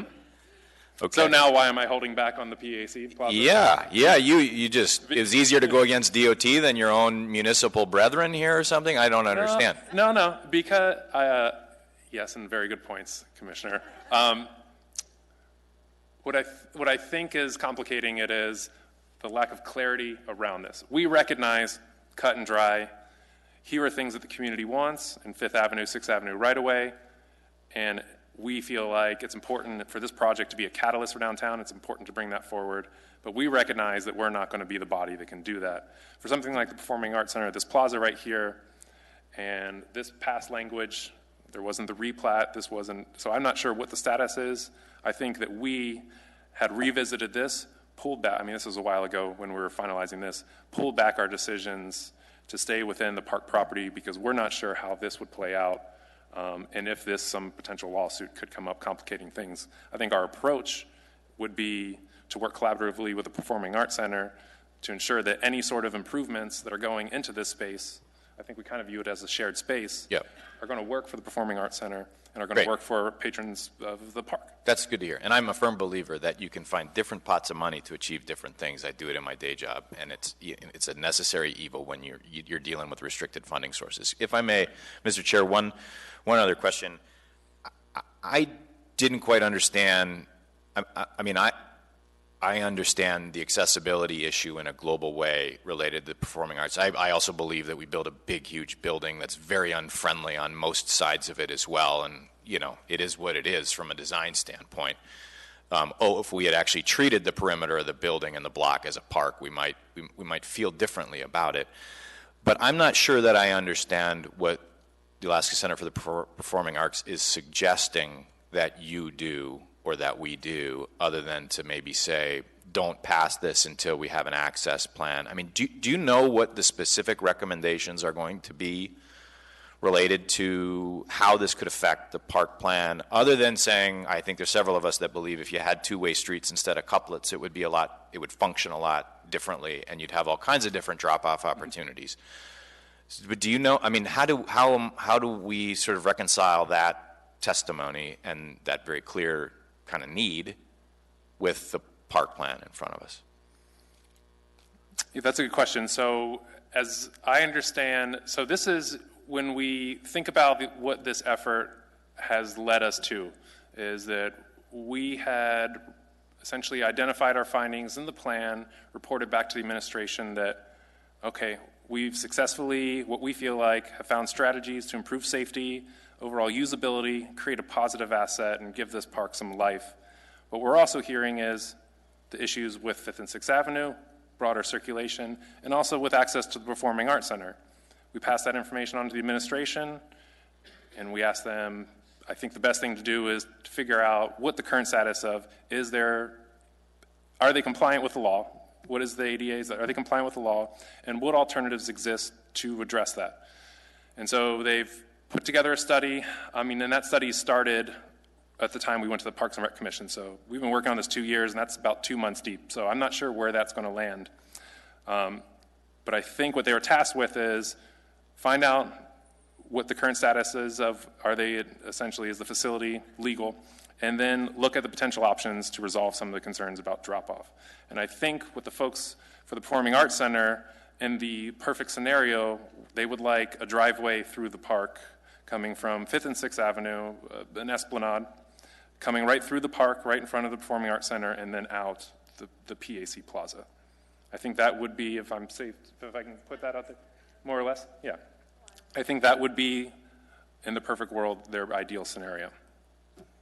And I mean, like purely from dealing with what I can imagine is one solution to accessibility, legitimate alternative from the idea, as I would view it, as creating what you've put here as a vision for Town Square Park, like completely opposite of what I think this sort of presents. And so that's like a pretty huge fundamental dilemma. Does it make sense that we resolve that before we approve the master plan? I think for one, right now you have lines on a paper. There's no, in terms of this ideal scenario or for the Performing Arts Center, there's no traffic impact studies, there's no feasibility studies yet. It's just looking at, here is one potential option that's been presented from the Performing Arts Center to the people doing the study as what would be ideal. And so I'm not sure where that status is going to land, but what we've been tasked with is identifying the things that the community wants in the park that's going to improve safety that we can do as a park, essentially park managers. And so for us, it's important that we can move forward and that we can invest in the park and that we can start to address some of those issues that have really been plaguing the park. And I mean, there's been serious public safety concerns. So our top priority through this has been ensuring that we're creating a safe public space.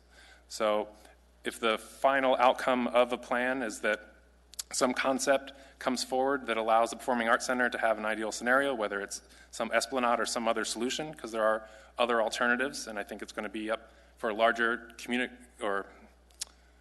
a larger discussion with the administration, with the community as a whole, about how to achieve that. And then if need be, and it needs to come and be rectified with a master plan, then you'll be seeing us again talking about this plan. And I think that's the point, right? Yeah. Is as I see it, absolutely that's a major amendment to your master plan. You're coming back at that point. Yeah, we can Right. add restrooms. I feel like we don't need to see each other again. Yep. Yeah. I'm good with you. But, yeah. Good with you. Thank you. Commissioner Anderson. Yeah, maybe a clarification from the planning staff is, so I kind of look at this thing as the entire like master plan, and throughout it there's mentions of considering drop-off locations with the pack, accessibility from the streets, but then there's also a preferred plan. And I guess the question is this whole thing is the master plan, like, and it mentions all of these other things that we've been talking about. So would it actually be an amendment to the master plan if it's already in the discussion part of the plan, if it's just not shown on the preferred? That's a good question, and I think it depends on the scope of where that solution ends up, right? And so if there's major modifications to what we're seeing on this plan to enable access into the Performing Arts Center, I don't think we just slide forward with the plan itself. I think that does need much more conversation, public hearings, discussion with the body in front of us. Am I answering your question? Yeah, I think so. Or maybe, yeah.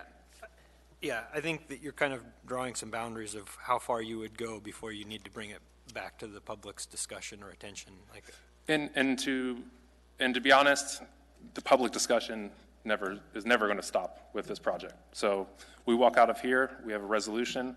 Our next step is we reconvene with the public and we start to look at what funding we have, confirm the priorities, go out, get more funding, and then start implementing. And so it's just as I mentioned earlier, it's a continuous conversation. And so we don't leave here and then just move on and not continue to engage. So, Mr. Hodges.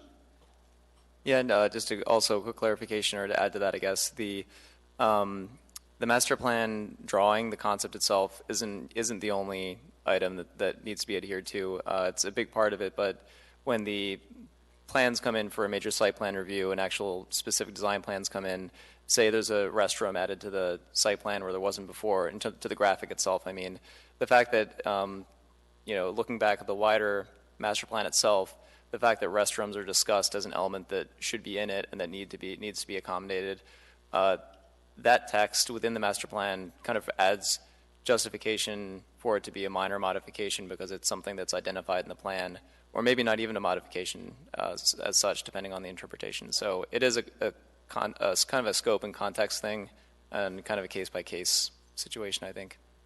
That's good, thanks. Because when I look at it, I feel like there's several locations where the restrooms are discussed pretty strongly, and where ADA and connection with the PAC is also discussed pretty strongly. So from my perspective, I think it's there, and I'm comfortable that it's there and been discussed. thank you. Okay. Commissioner Strike. Yeah, thank you again. In looking at one of the items that Diane Holmes testified to, and I know that once the train's left the station, it's gone, but she identified a specific individual. Are there other folks that are identified in here? I haven't read every word that are quote, honored or identified as the driving force. Yeah, so... And if so, how they were identified, rhetorical question, but she identified a particular individual, and whether or not that name was either considered or not considered or was unknown to them. I guess I would just put that forth to you that, is that something that you can look at? It's already later? done. So the Ruth Moulton, Yes. who was a big advocate for the park and a resident of Fairview. So at the already existing, there is a garden bed at the southeast corner of the park and a large boulder, which is a testament to Ruth Moulton herself. I believe there's actually a picture in where it talks about monuments. And that's actually the example I'm using. Yeah, and you could see her rock right there with Ruth Moulton written on it. So that exists already. And this is the example that we're using for recognizing of Shirley Brundage and Avis couples,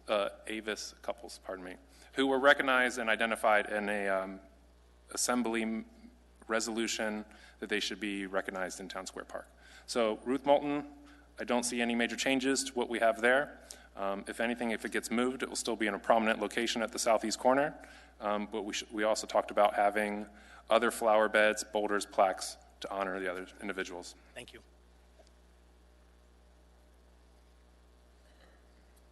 All right, thank you. Any further questions? Thank you. All right.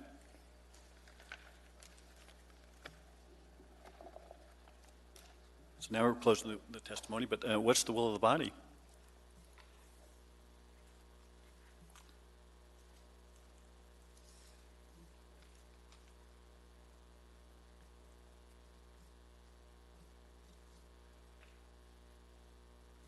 A motion by Commissioner Robinson.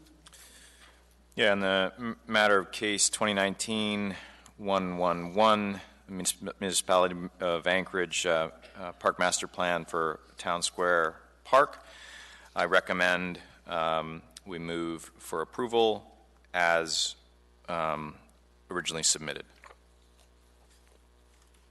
And seconded by Commissioner O'Quinn.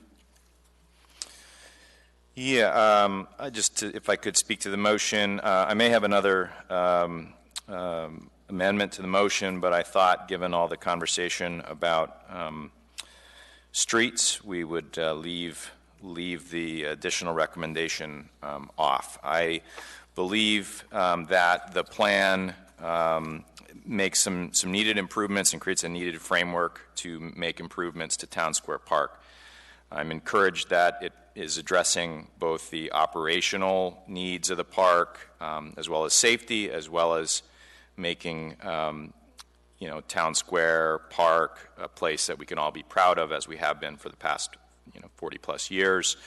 I'd like to make sort of a finding that we heard a lot about accessibility, and this is common wherever we have couplets in this town, but we have created an island around both the Performing Arts Center and Town Square Park that make it challenging for anybody to access, but especially those with disabilities, and that this plan makes some recommendations to address those that are hard to address if you stay solely within the boundaries of the park.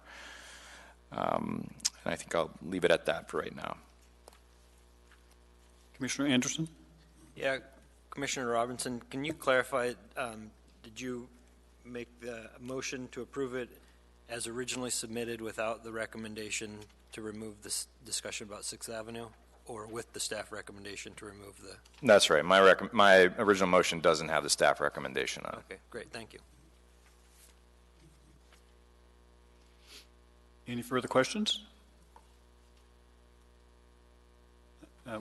Go ahead, and Commissioner Robinson. Yeah, I'd like to make a motion, and it's a little awkward because it's a master plan, but I'd like to make a motion that future designs, as designs are furthered in Town Square Park, that the adjacent areas are incorporated to the extent feasible, and specifically I'm referring to the southeast plaza of the Performing Arts Center and the edge around the Performing Arts Center. In other words, it's that the plan wouldn't be limited. In fact, maybe we ought to actually be compelled to deal with this space that feels like it is all one shared space. That's seconded by Commissioner Anderson. Let's see if I can read this back. That future designs in Town Square Park consider the adjacent areas where feasible, similar to the Southeast Plaza near the PAC Plaza. And does that make sense? And the edge around it. Any further discussion on that motion?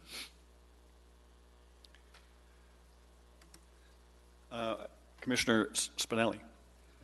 Yeah, I have a question on the motion. would you envision that expanding beyond the plaza, further west to the, I don't know what it's called, on the northwest corner of the PAC property where there's some planets and an open space of some sort? Loading docks and planets. Yeah. I think for this motion, perhaps it really just focus on the plaza and the shall we say, the western edge of the park. That makes sense? Yeah. I mean, I think we could go all the way around, but I think I'd really like to make sure that we're minimally focused in that area. Yeah, I mean, I would support either. Okay. And Commissioner Anderson? Yeah, I'd just like to say that I would support that amendment. I think it's important to consider, especially the areas, the vacant areas immediately adjacent to the Town Square Park and how they're used in conjunction with the park. Thank you. No more discussions? Let's vote on that.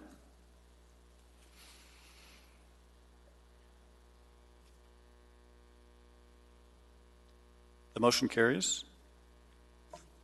Now we're back to the original motion for the approval of the case.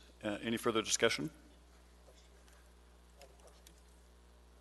Go ahead, Commissioner Strike. Yeah, this is a question on the original motion, and I think I didn't catch it all, but is the staff recommendation number 1 removed from your recommendation? No, it's just omitted. Not included. The main motion just omits it. You're welcome to introduce it, but DOT is going to whine no matter what they do. I guess personally, I prefer to see it in order to get this thing moving forward and so forth, and take that off the. Yeah, I mean, point order. If you want it in, you make the motion to amend it, but the main motion doesn't have it. Okay. I'll leave it up to you, Commissioner Strike.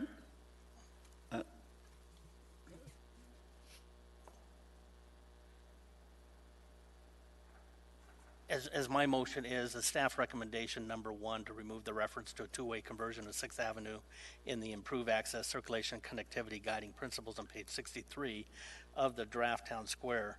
I would move that staff recommendation be included in as part of the approval process. Is there a second? And seconded by Commissioner Robinson. Do you want to speak to that, Commissioner Strike? Stands on its own. It stands on its own. Is anyone, let's see. I have a couple people in the queue. I'm not sure if they're supposed to be there. Yeah, I'd like to speak to the motion. Go ahead, Commissioner Robinson. I'm not going to be supporting the motion. I believe that it's time that we make statements of how we ought to see our downtown, and I think acknowledging that couplets are not good for the people that live and work there primarily is something we ought to do. Commissioner Robinson, I'm sorry, Anderson? I also will not be supporting the amendment. I think that it's important to include in the master plan the items that would make set up the park for the most success, and also include the opinions of the public that had input in this plan and that used downtown. Commissioner Gardner. I think I also plan to oppose the motion on the grounds that I think I agree generally that including 5th and 6th Avenue in the idea of reverting them to two-way traffic is consistent kind of with the broader goals of the park and the connectivity issues.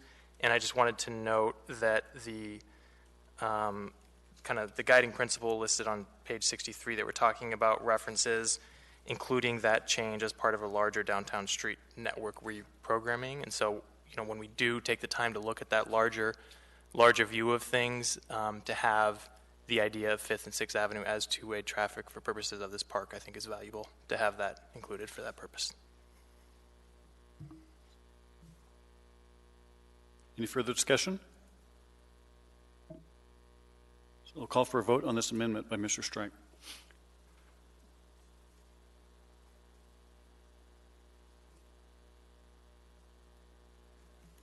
That failed. We'll go back to the original motion by Commissioner Robinson. Anyone any discussion on that?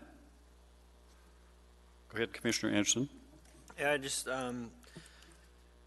some general findings that there was pretty extensive 2-year public process, a lot of community involvement in coming up with this plan.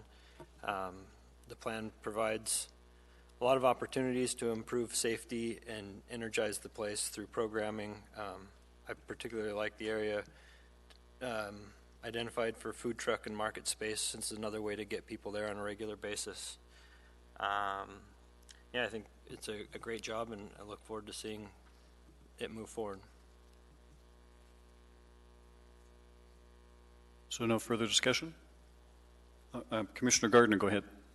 I'll just note as well, just a general finding, I plan to support the motion. I also was impressed with the process for this master plan, and specifically wanted to note that I appreciate and value the references and the research looking at specific design elements from other cities and the opportunity to see what they look like and how they have borne out when used in other places. Commissioner Robinson? Yeah, sorry, just one more. We talked about it so much, but I just want to find that there's a lot of discussion about the need for bathroom facilities in the park and some complications around the legality of that. But what we discussed is this plan supports the provisions of restrooms as plans move forward.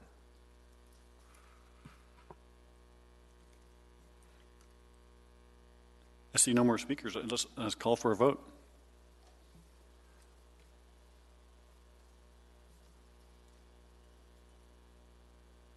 That motion passes. Okay, great. No. The old guy needs a... Yeah, let's do a 5-minute break before we move on to case G2.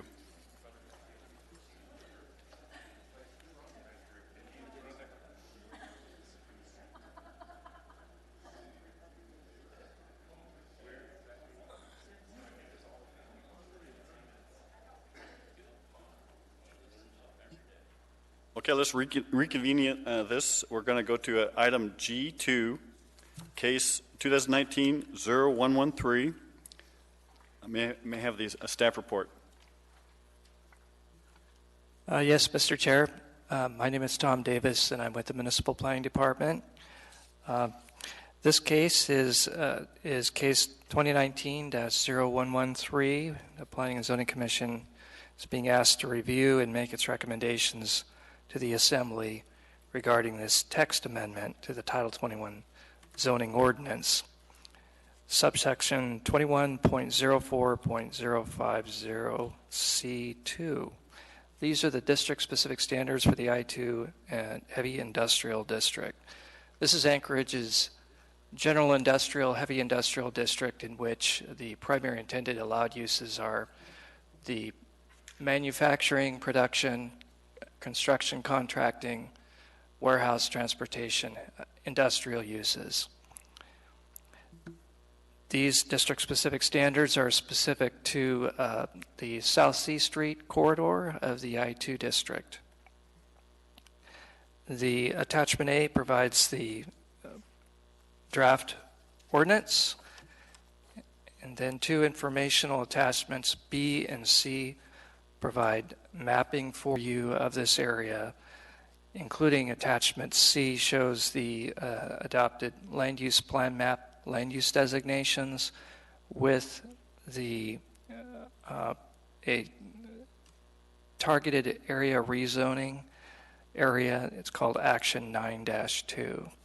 And this area is outlined in black on attachment C, which is on page 9 of 19.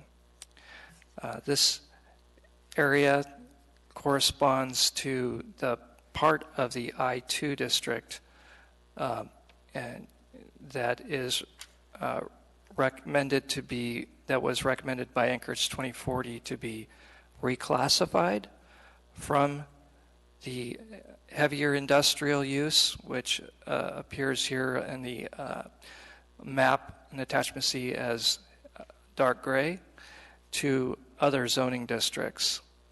So the 2040 land use designations appear in the color shade fill on this map. All of this area is currently zoned I2. The draft amendment was posted online. One public comment was received as of the August 28 cutoff, and that comment is provided for you on page 13 of your packet. This proposed ordinance does three things.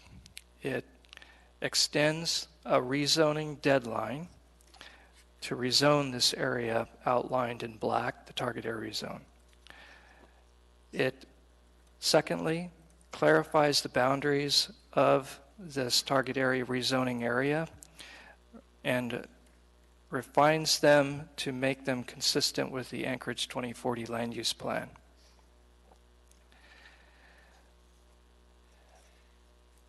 The boundaries as currently adopted in Title 21 were adopted in 2013, and you can find them on page 2 of the draft ordinance.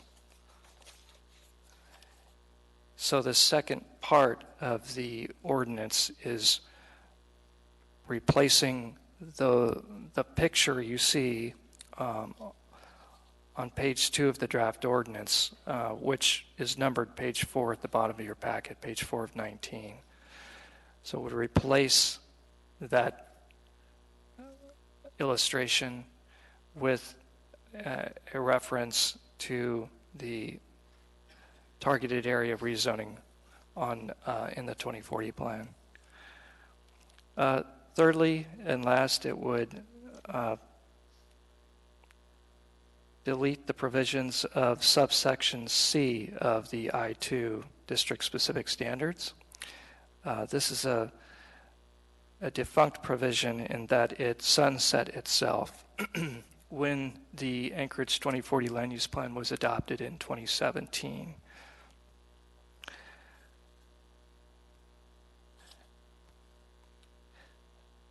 The I2 district-specific standards were originally adopted in 2013 when the current Title 21 project came to an end. And these I2 district-specific standards all apply to South C Street. Because this area, it was recognized at the time, was trending towards commercial uses. There's a lot of vacant and recently developed land that was trending towards commercial uses. And so in the I2 district, there's limitations on commercial and retail uses. And with this particular area trending towards commercial, with multiple properties in South C Street, these district-specific standards were put in place to allow a broader range of commercial uses in this area until such time as a land use plan map could be developed. At the time of the adoption of this section, Anchorage didn't have a land use plan map, and there wasn't a land use plan map providing clarity as to what properties could and should be rezoned out of the I2 and which should remain. The Anchorage 2040 plan was adopted in 2017, and it provided policy direction and the boundaries for these areas. And it furthermore established this action, this targeted area rezoning action. It's called Action 9-2 of 2040. And this action is for the municipality to facilitate and help the property owners as a group to rezone out of the I2 district into a more appropriate commercial or light industrial zone. And that targeted area rezoning boundary was established in the 2040 land use plan map, and you find it there in attachments B and C. When Anchorage 2040 was adopted in 2017, the I2 district-specific standards were partially amended to reflect this targeted area rezoning. And so you do find in Section 2A of the district-specific standards, you see that it already is referencing in 2A that the target area rezone area south of 100th Avenue is based on Action 9-2, the target area rezone area. It's already based on 2040. It was also amended in order to establish a deadline of December 31st, 2019 for completing the target area rezoning. After that deadline, the broader allowance for commercial uses in this area would sunset or go away.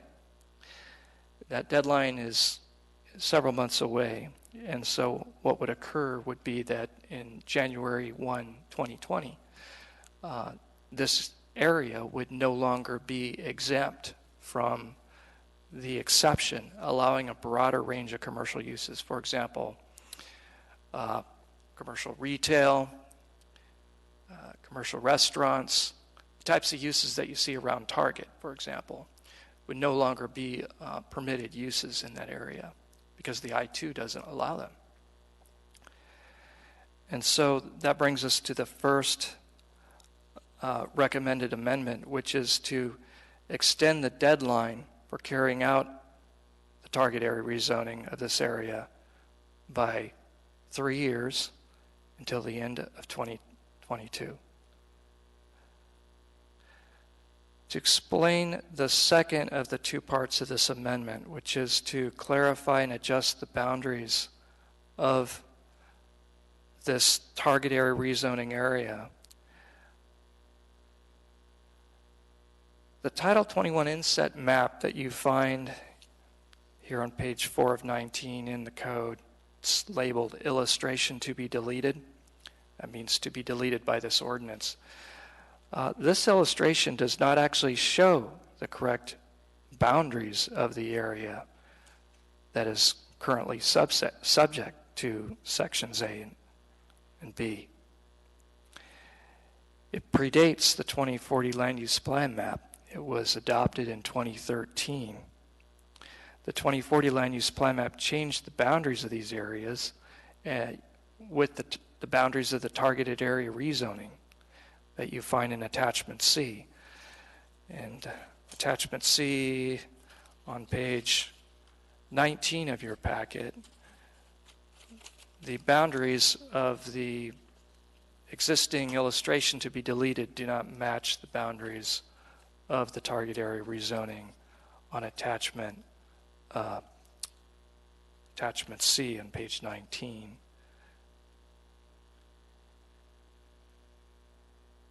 The target area rezoning boundaries in Action 9-2 on page 19, they accurately reflect the Anchorage 2040 land use plan map's general industrial land use designation. That's the land use designation that corresponds to I-2 zone. It's for the heavy industrial I-2 uses. On Attachment C, you can see the dark gray area is where the Anchorage 2040 land use plan map recommends essentially to remain in I-2 for primary across-the-board industrial production, contractors, warehousing, manufacturing uses.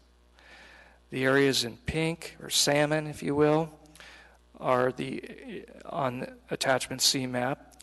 Those are the areas of I-2 that the 2040 land use plan recommends to become a commercial zoning district or more commercial type use. The light gray area on Attachment C, basically north of 100th Avenue there, that area is recommended to become a mix of light industrial and commercial uses. Typical zoning district would rezone to would be, your I-1 district. In this area, you see in the language that there's actually consideration for creating a PC district to allow more flexible a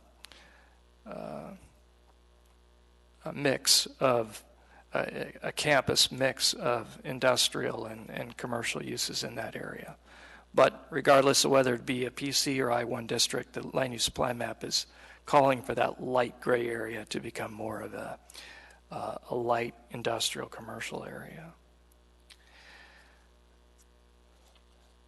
Back in the ordinance on page 4 of 19, section A of the district-specific standards, which applies south of 100th to that target area rezoning area, it already correctly references the boundaries of the target area rezone action 9-2 as delineated in the 2040 plan. And so the second of the three parts of this amendment is redirecting section B to also address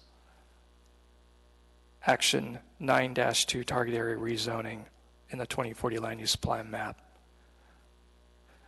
Redirecting subsection B of the code to this 2040 actions map makes subsection B consistent with subsection A. They both are just referring to the same map, and the in outdated boundaries that appear in this inset would go away. So that's the extension of the rezoning deadline, and then secondly, the clarification of the subject area's boundaries, and then lastly, third, the deletion of the defunct subsection C, which basically sunset itself upon the adoption of 2040 land use plan in 2017. Subsection C applied to the allowed uses in all the rest of the I-2 district zoned land all across the bowl.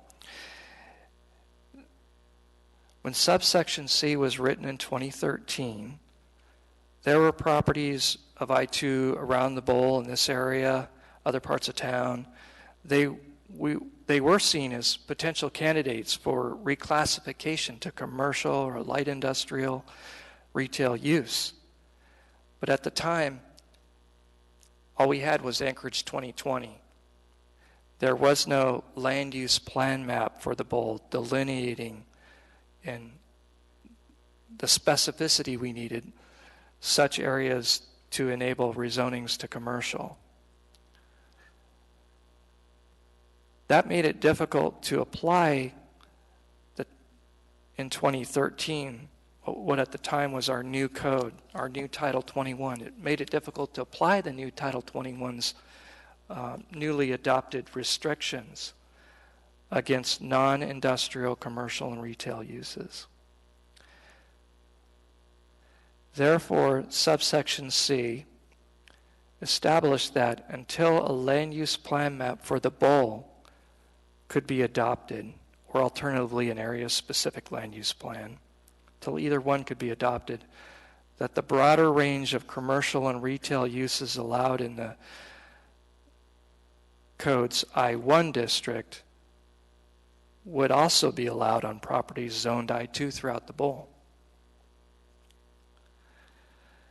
The Anchorage 2040 land use plan map, when adopted in 2017, changed this, and it changed the situation that it delineated the areas that may be rezoned out of the I-2 district.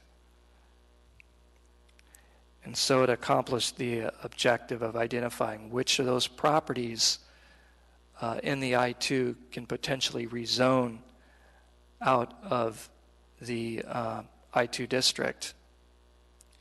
Significantly, it also changed the recommendations for this area. In Anchorage 2020, you'll see that the area was designated as an industrial reserve.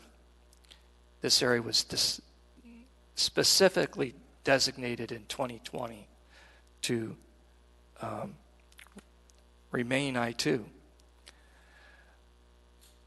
However, through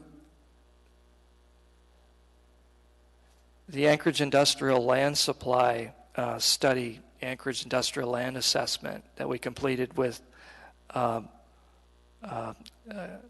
consultant firm and also with input from industrial users, This document and then further updates to it in the 2040 plan set the policy direction to take this area out of the area to remain industrial. For the rest of the I-2 areas of the bill, it set a policy to discourage non-industrial uses, protect the industrial lands in the I-2 for industrial uses, and finally, it established the land capacity issue we have with industrial lands. And so the subsection C applied only until this updated land use plan map was adopted in 2017, and effectively sunset itself in a sense when this was adopted.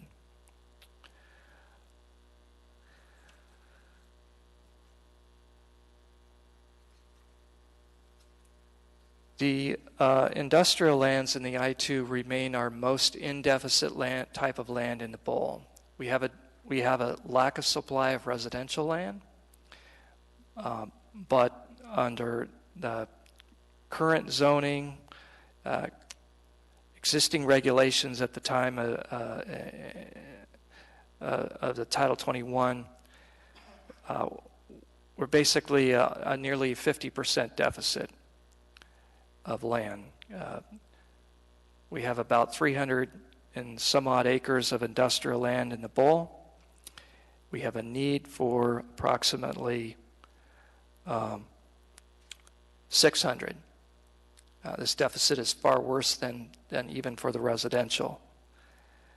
And what we found through the 2040 plan and the industrial land study is that many of these industrial uses are actually the traded sectors that bring home the most income into the Anchorage economy, and that they are providing trade income into Anchorage by trading with providing products outside the Muni. 60% of all the industrial land demand we anticipate more than nearly 400 acres is for these traded sectors, and this is manufacturing, contractors, and similar uses. So 2040 land use plan not only provided the clarity of which lands to remain in the I-2 and which lands that could be removed, but it also established the importance of the industrial land supply. And it was able to reduce that deficit down from around 300 acres to around 70 acres, in no small part because of anticipated more efficient use of I-2 lands for I-2 uses. So it's counting on I-2 lands throughout the bowl being focused on industrial and not retail uses. So those are the three parts of the ordinance. Extension of this target area rezoning deadline to the end of 2022, clarification of the area of the target area rezoning, and the deletion of the subsection C, which sunset. Thank you for your time, Mr. Chair. Thank you, Mr. Davis. Commissioner Strike. Yes, thank you, and through the chair. Part of the targeting area rezoning to the west of C Street, I believe, was identified as a plat that at one point was going to come before planning and zoning for rezoning at one point for the outlet stores. Is that correct? I don't recall a plat or proposed rezoning, but there was a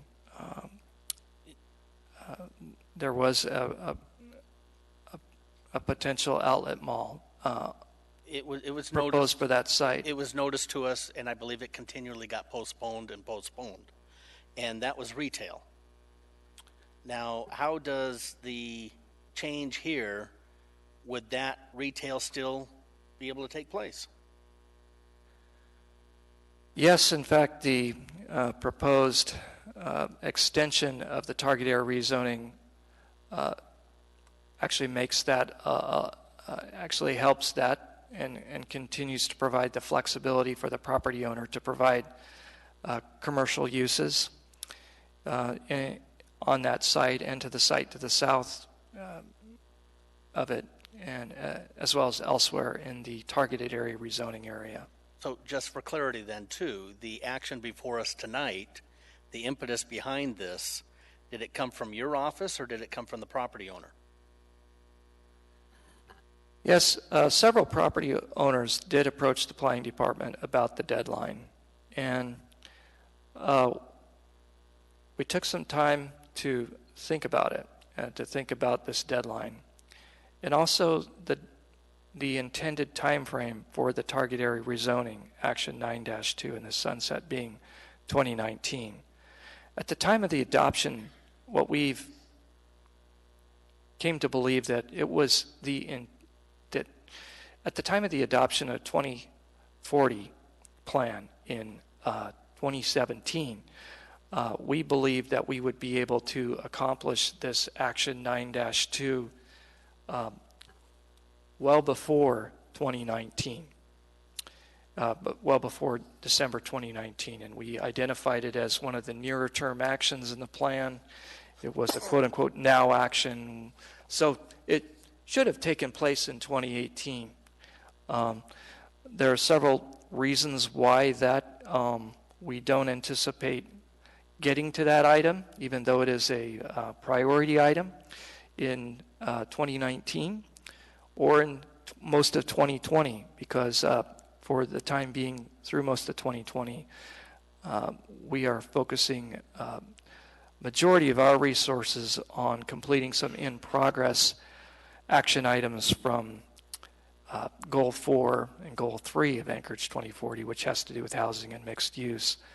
And so for us, we believe that we will get to this action item in the end of 2020 or in 2021. So a question I have is, why aren't the property owners serving as petitioners for this change as opposed to your department? They certainly can. They're certainly able to. However, this has multiple property owners, and it's a large area.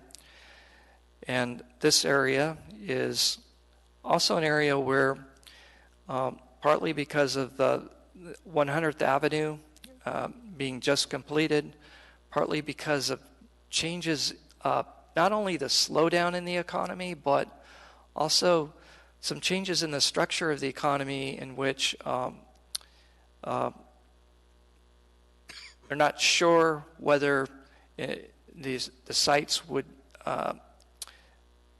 it is not clear to whether the sites would go into a commercial use or whether there may be an industrial use, with changes in the retail sector nationally and locally, as well as changes in the industrial sector and demand for manufacturing. So to your point, I think there's 2 or 3 property owners that account for about 80% of this property? Or less? The property owners that approached us account for, I don't know, maybe 30 to 40% of the area, but not the majority of proproperties.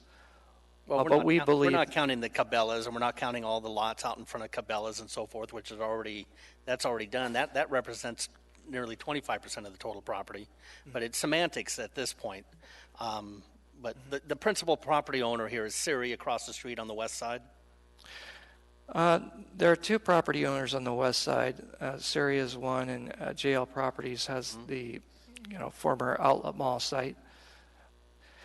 I would say that the new deadline is attempting to accomplish the same goal as the original deadline.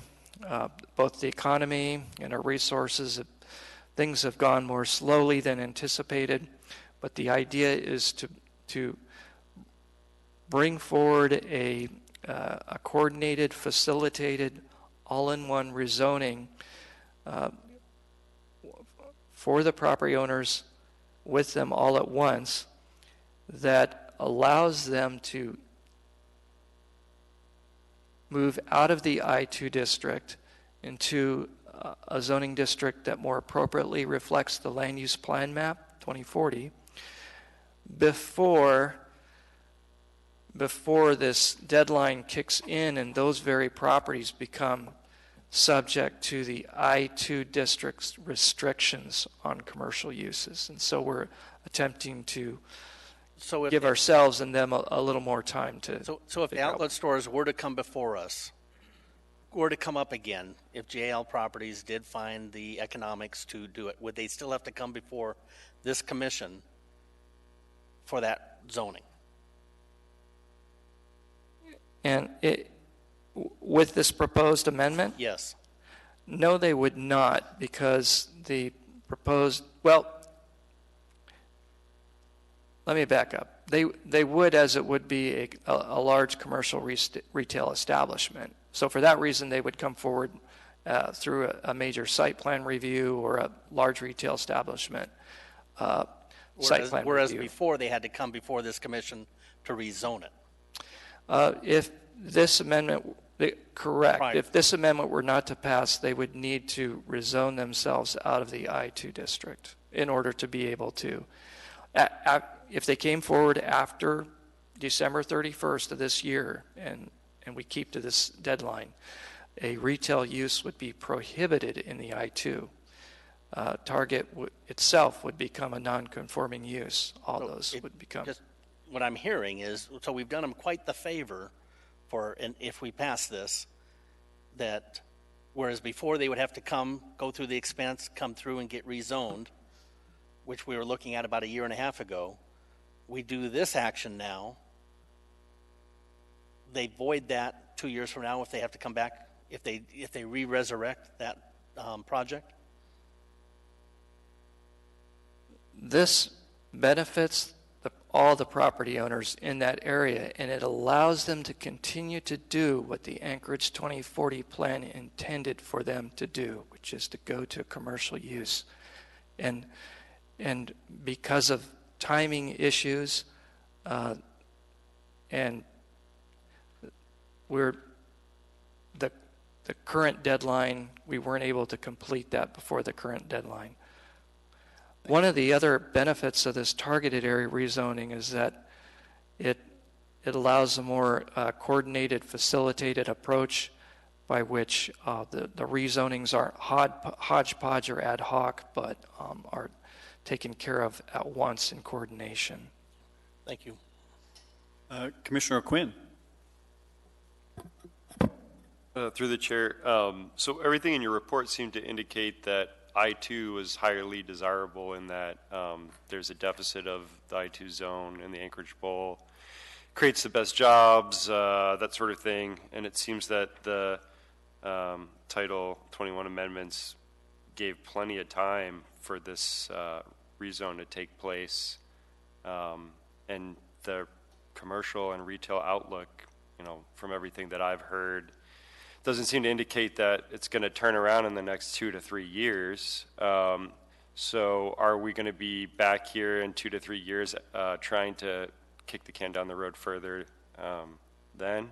I mean, where does this end? What's a reasonable amount of time to give folks to do something with their property before, kind of what's in the best interest of the community takes over? Yes, that's a fair question, and we thought about the time frame, what would be an appropriate time frame. We believe that 3 years is an appropriate time frame for several reasons. First of all, for our own work program. We believe getting to this in the year 2021, for example, we'll be able to complete the intended action 9-2, the facilitated target area rezoning, well before a new deadline of December 31st, 2022. That will work with the planning department's intended schedule and our work program resources to carry out this action 9-2. And this is an action that Anchorage 2040 calls for this area. It's a unique area. It's unique in the amount of land that is undeveloped or recently developed, trending commercial, that we determined to be appropriate for commercial, that is zoned I-2, and there just isn't another area like that. The other reason is we don't predict the future, but our best forecasts indicate that although the economy is going more slowly, and of course we have the state fiscal issues, Anchorage is coming out of the recession more slowly than the rest of the state, that within several years we believe we'll have given enough time for these property owners to not only determine what appropriate use, but also enough time for them to work with us to determine the appropriate zoning and for us to assist them with a facilitated target area rezoning. It gives us time to engage with those property owners. We believe that this also assists existing businesses under development in that area, in the target area. Since the area is intended to become commercial, it's no benefit to the municipality to make target other retail commercial uses around that area non-conforming uses, or the remaining outlots to be developed as non-conforming, or lots that cannot be developed without a rezoning. We don't believe there's an advantage or a benefit to the public to get in the way of the uses that the plan intended for this area to become, and we also don't. We also believe that we had intended to get to this action by now, and even if we were to begin it today, we would likely not get an adopted target area rezoning completed until almost a year after the current deadline. So it's partially resources and resource priorities in the municipality that created this issue. Thank you. Commissioner Anderson. Yeah, I understand that if this expires, that existing businesses in the South C Street area would become non-conforming. Is there anything in subsection C that was developed that would become non-conforming by deleting subsection C? Yes, the municipality Anchorage Bowl has I-2 lands throughout the bowl, and the I-2 in the old Title 21, its listing of allowed uses in the old I-2 was literally stated any legal business. So illegal businesses are not permitted in the old code I-2. So because of that, there were areas of I-2 that developed as commercial, and there were individual parcels that developed as I-2 commercial, and so there are nonconformities created. The Anchorage 2040 land use plan, however, provides for those parcels where they exist. If those areas are, if those parcels are designated in the 2040 land use plan map to become either light industrial or commercial, those individual parcels can rezone. This area is unique in that it's a substantial amount of developable or partially developed land designated for commercial use that is zoned I-2, and in that area it's somewhat unique. Title 21, the current code, its restrictions on allowed uses in the I-2 are an economic development strategy. It is a problem for the muni. It's kind of the flip side of the lack of affordable housing. It's the actual lack of lands for. Thanks, Tom. I Yep, just wanted thank you. to clarify that if there was any, we were going to create any nonconformities for any property owners, it would become an issue. But it sounds like those property owners could rezone if they needed to, or it's not an issue for them to continue operating. Yes, and if they are in an area designated to become I-2 and it is an existing business, the existing business we included in the Title 21 rewrite project. In the current code, there is a nonconformities provision allowing for such businesses to expand. For example, in Ship Creek, we have the Alaska Mill and Feed retail store. It's been there forever. Property owners like that develop their business under the old code, and this provision, this non-conforming provision, allows for those businesses obviously to continue, but also to some degree even expand if they had some expansion plans in that area.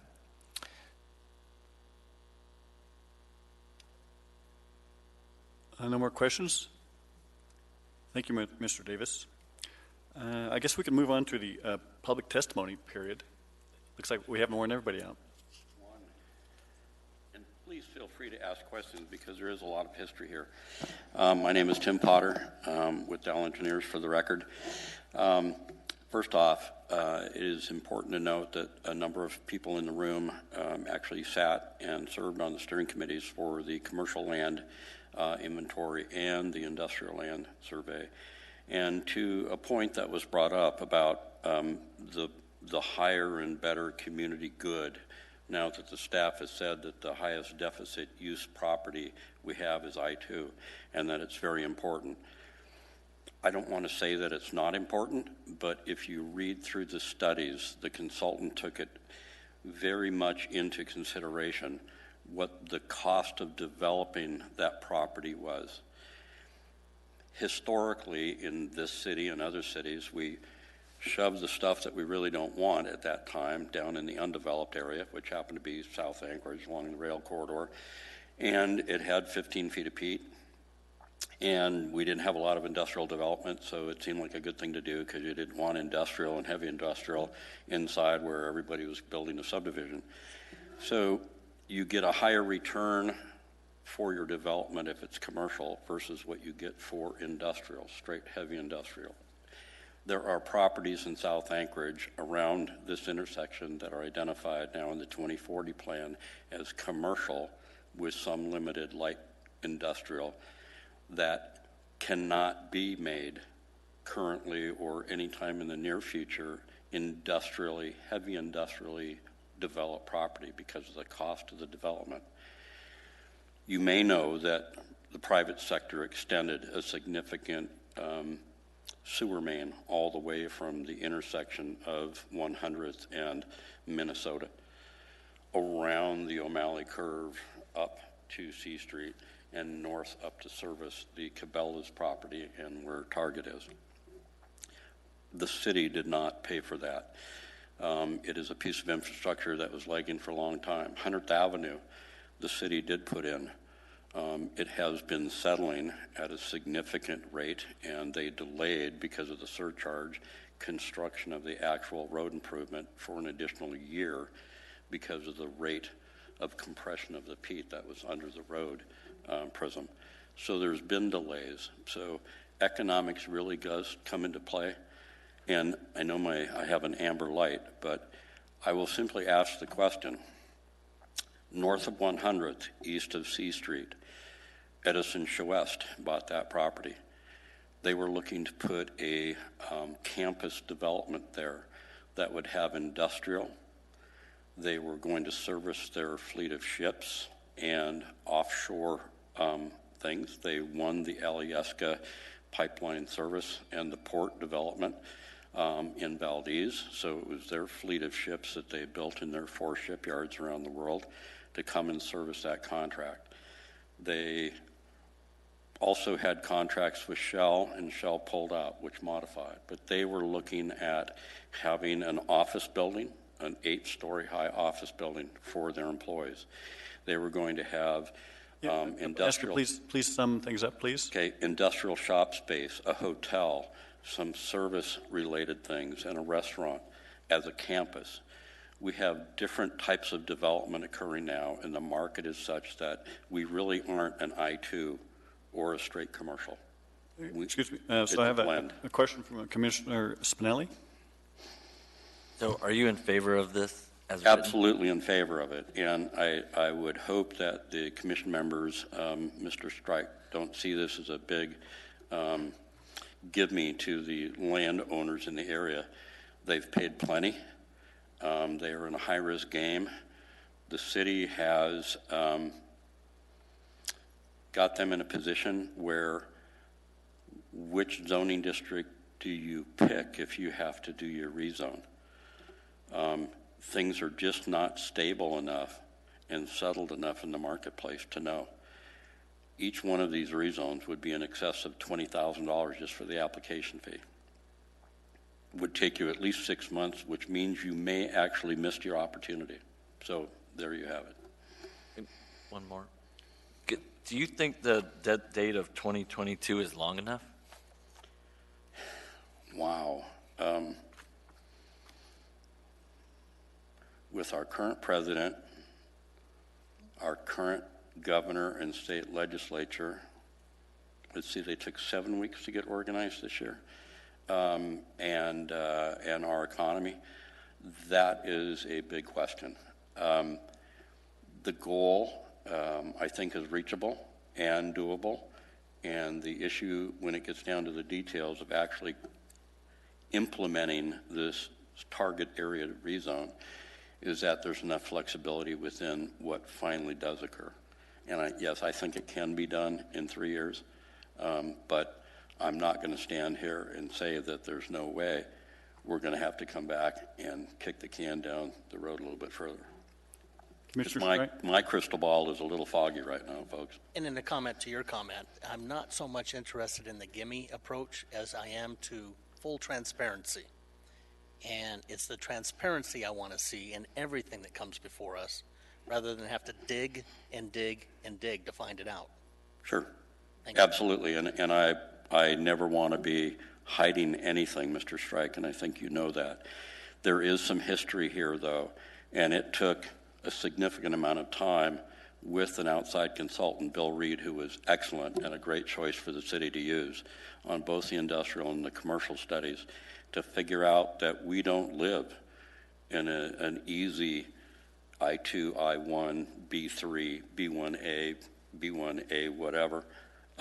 It's a little bit more complex anymore. But yes, I'm fully in support of what's being proposed. Thank you. Thank you for your testimony. Anything to add, Mr. Davis? I appreciate Mr. Potter bringing up the economic issues that Bill Reed helped us recognize having to do with that area is also unique in that it's a large area with high development costs, and we did find that the industrial uses were not able to stand those higher costs as well as commercial uses. Thank you. No more questions. Let's close the public testimony. What's the will of the body? A motion by Mr. Anderson. I move to approve the case 2019-0113 amendment to the Anchorage Municipal Code I-2 district specific standards as recommended and presented in the memorandum. And seconded by Commissioner Gardner. Do you care to speak to that, Commissioner Anderson? Sure. I think that based on the 2040 land use plan, the areas being discussed for rezoning and postponement of a target area rezone have been identified by the public in the 2040 land use plan for the new and proposed use. I understand that it takes time for the municipality to manage their projects and hasn't gotten to it in the time that they originally anticipated, and have no objection to postponing it so that the landowners have some stability in making choices and we don't create a problem of having new developments in zoning that they're not intended to be in if it was to expire.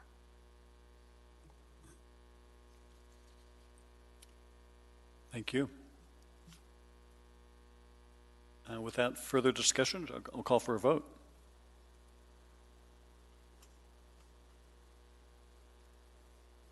That motion passes.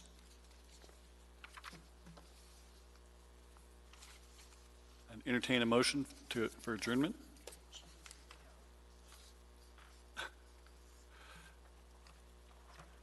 That's by Commissioner Strike and seconded by Commissioner Anderson. No objection? We're adjourned.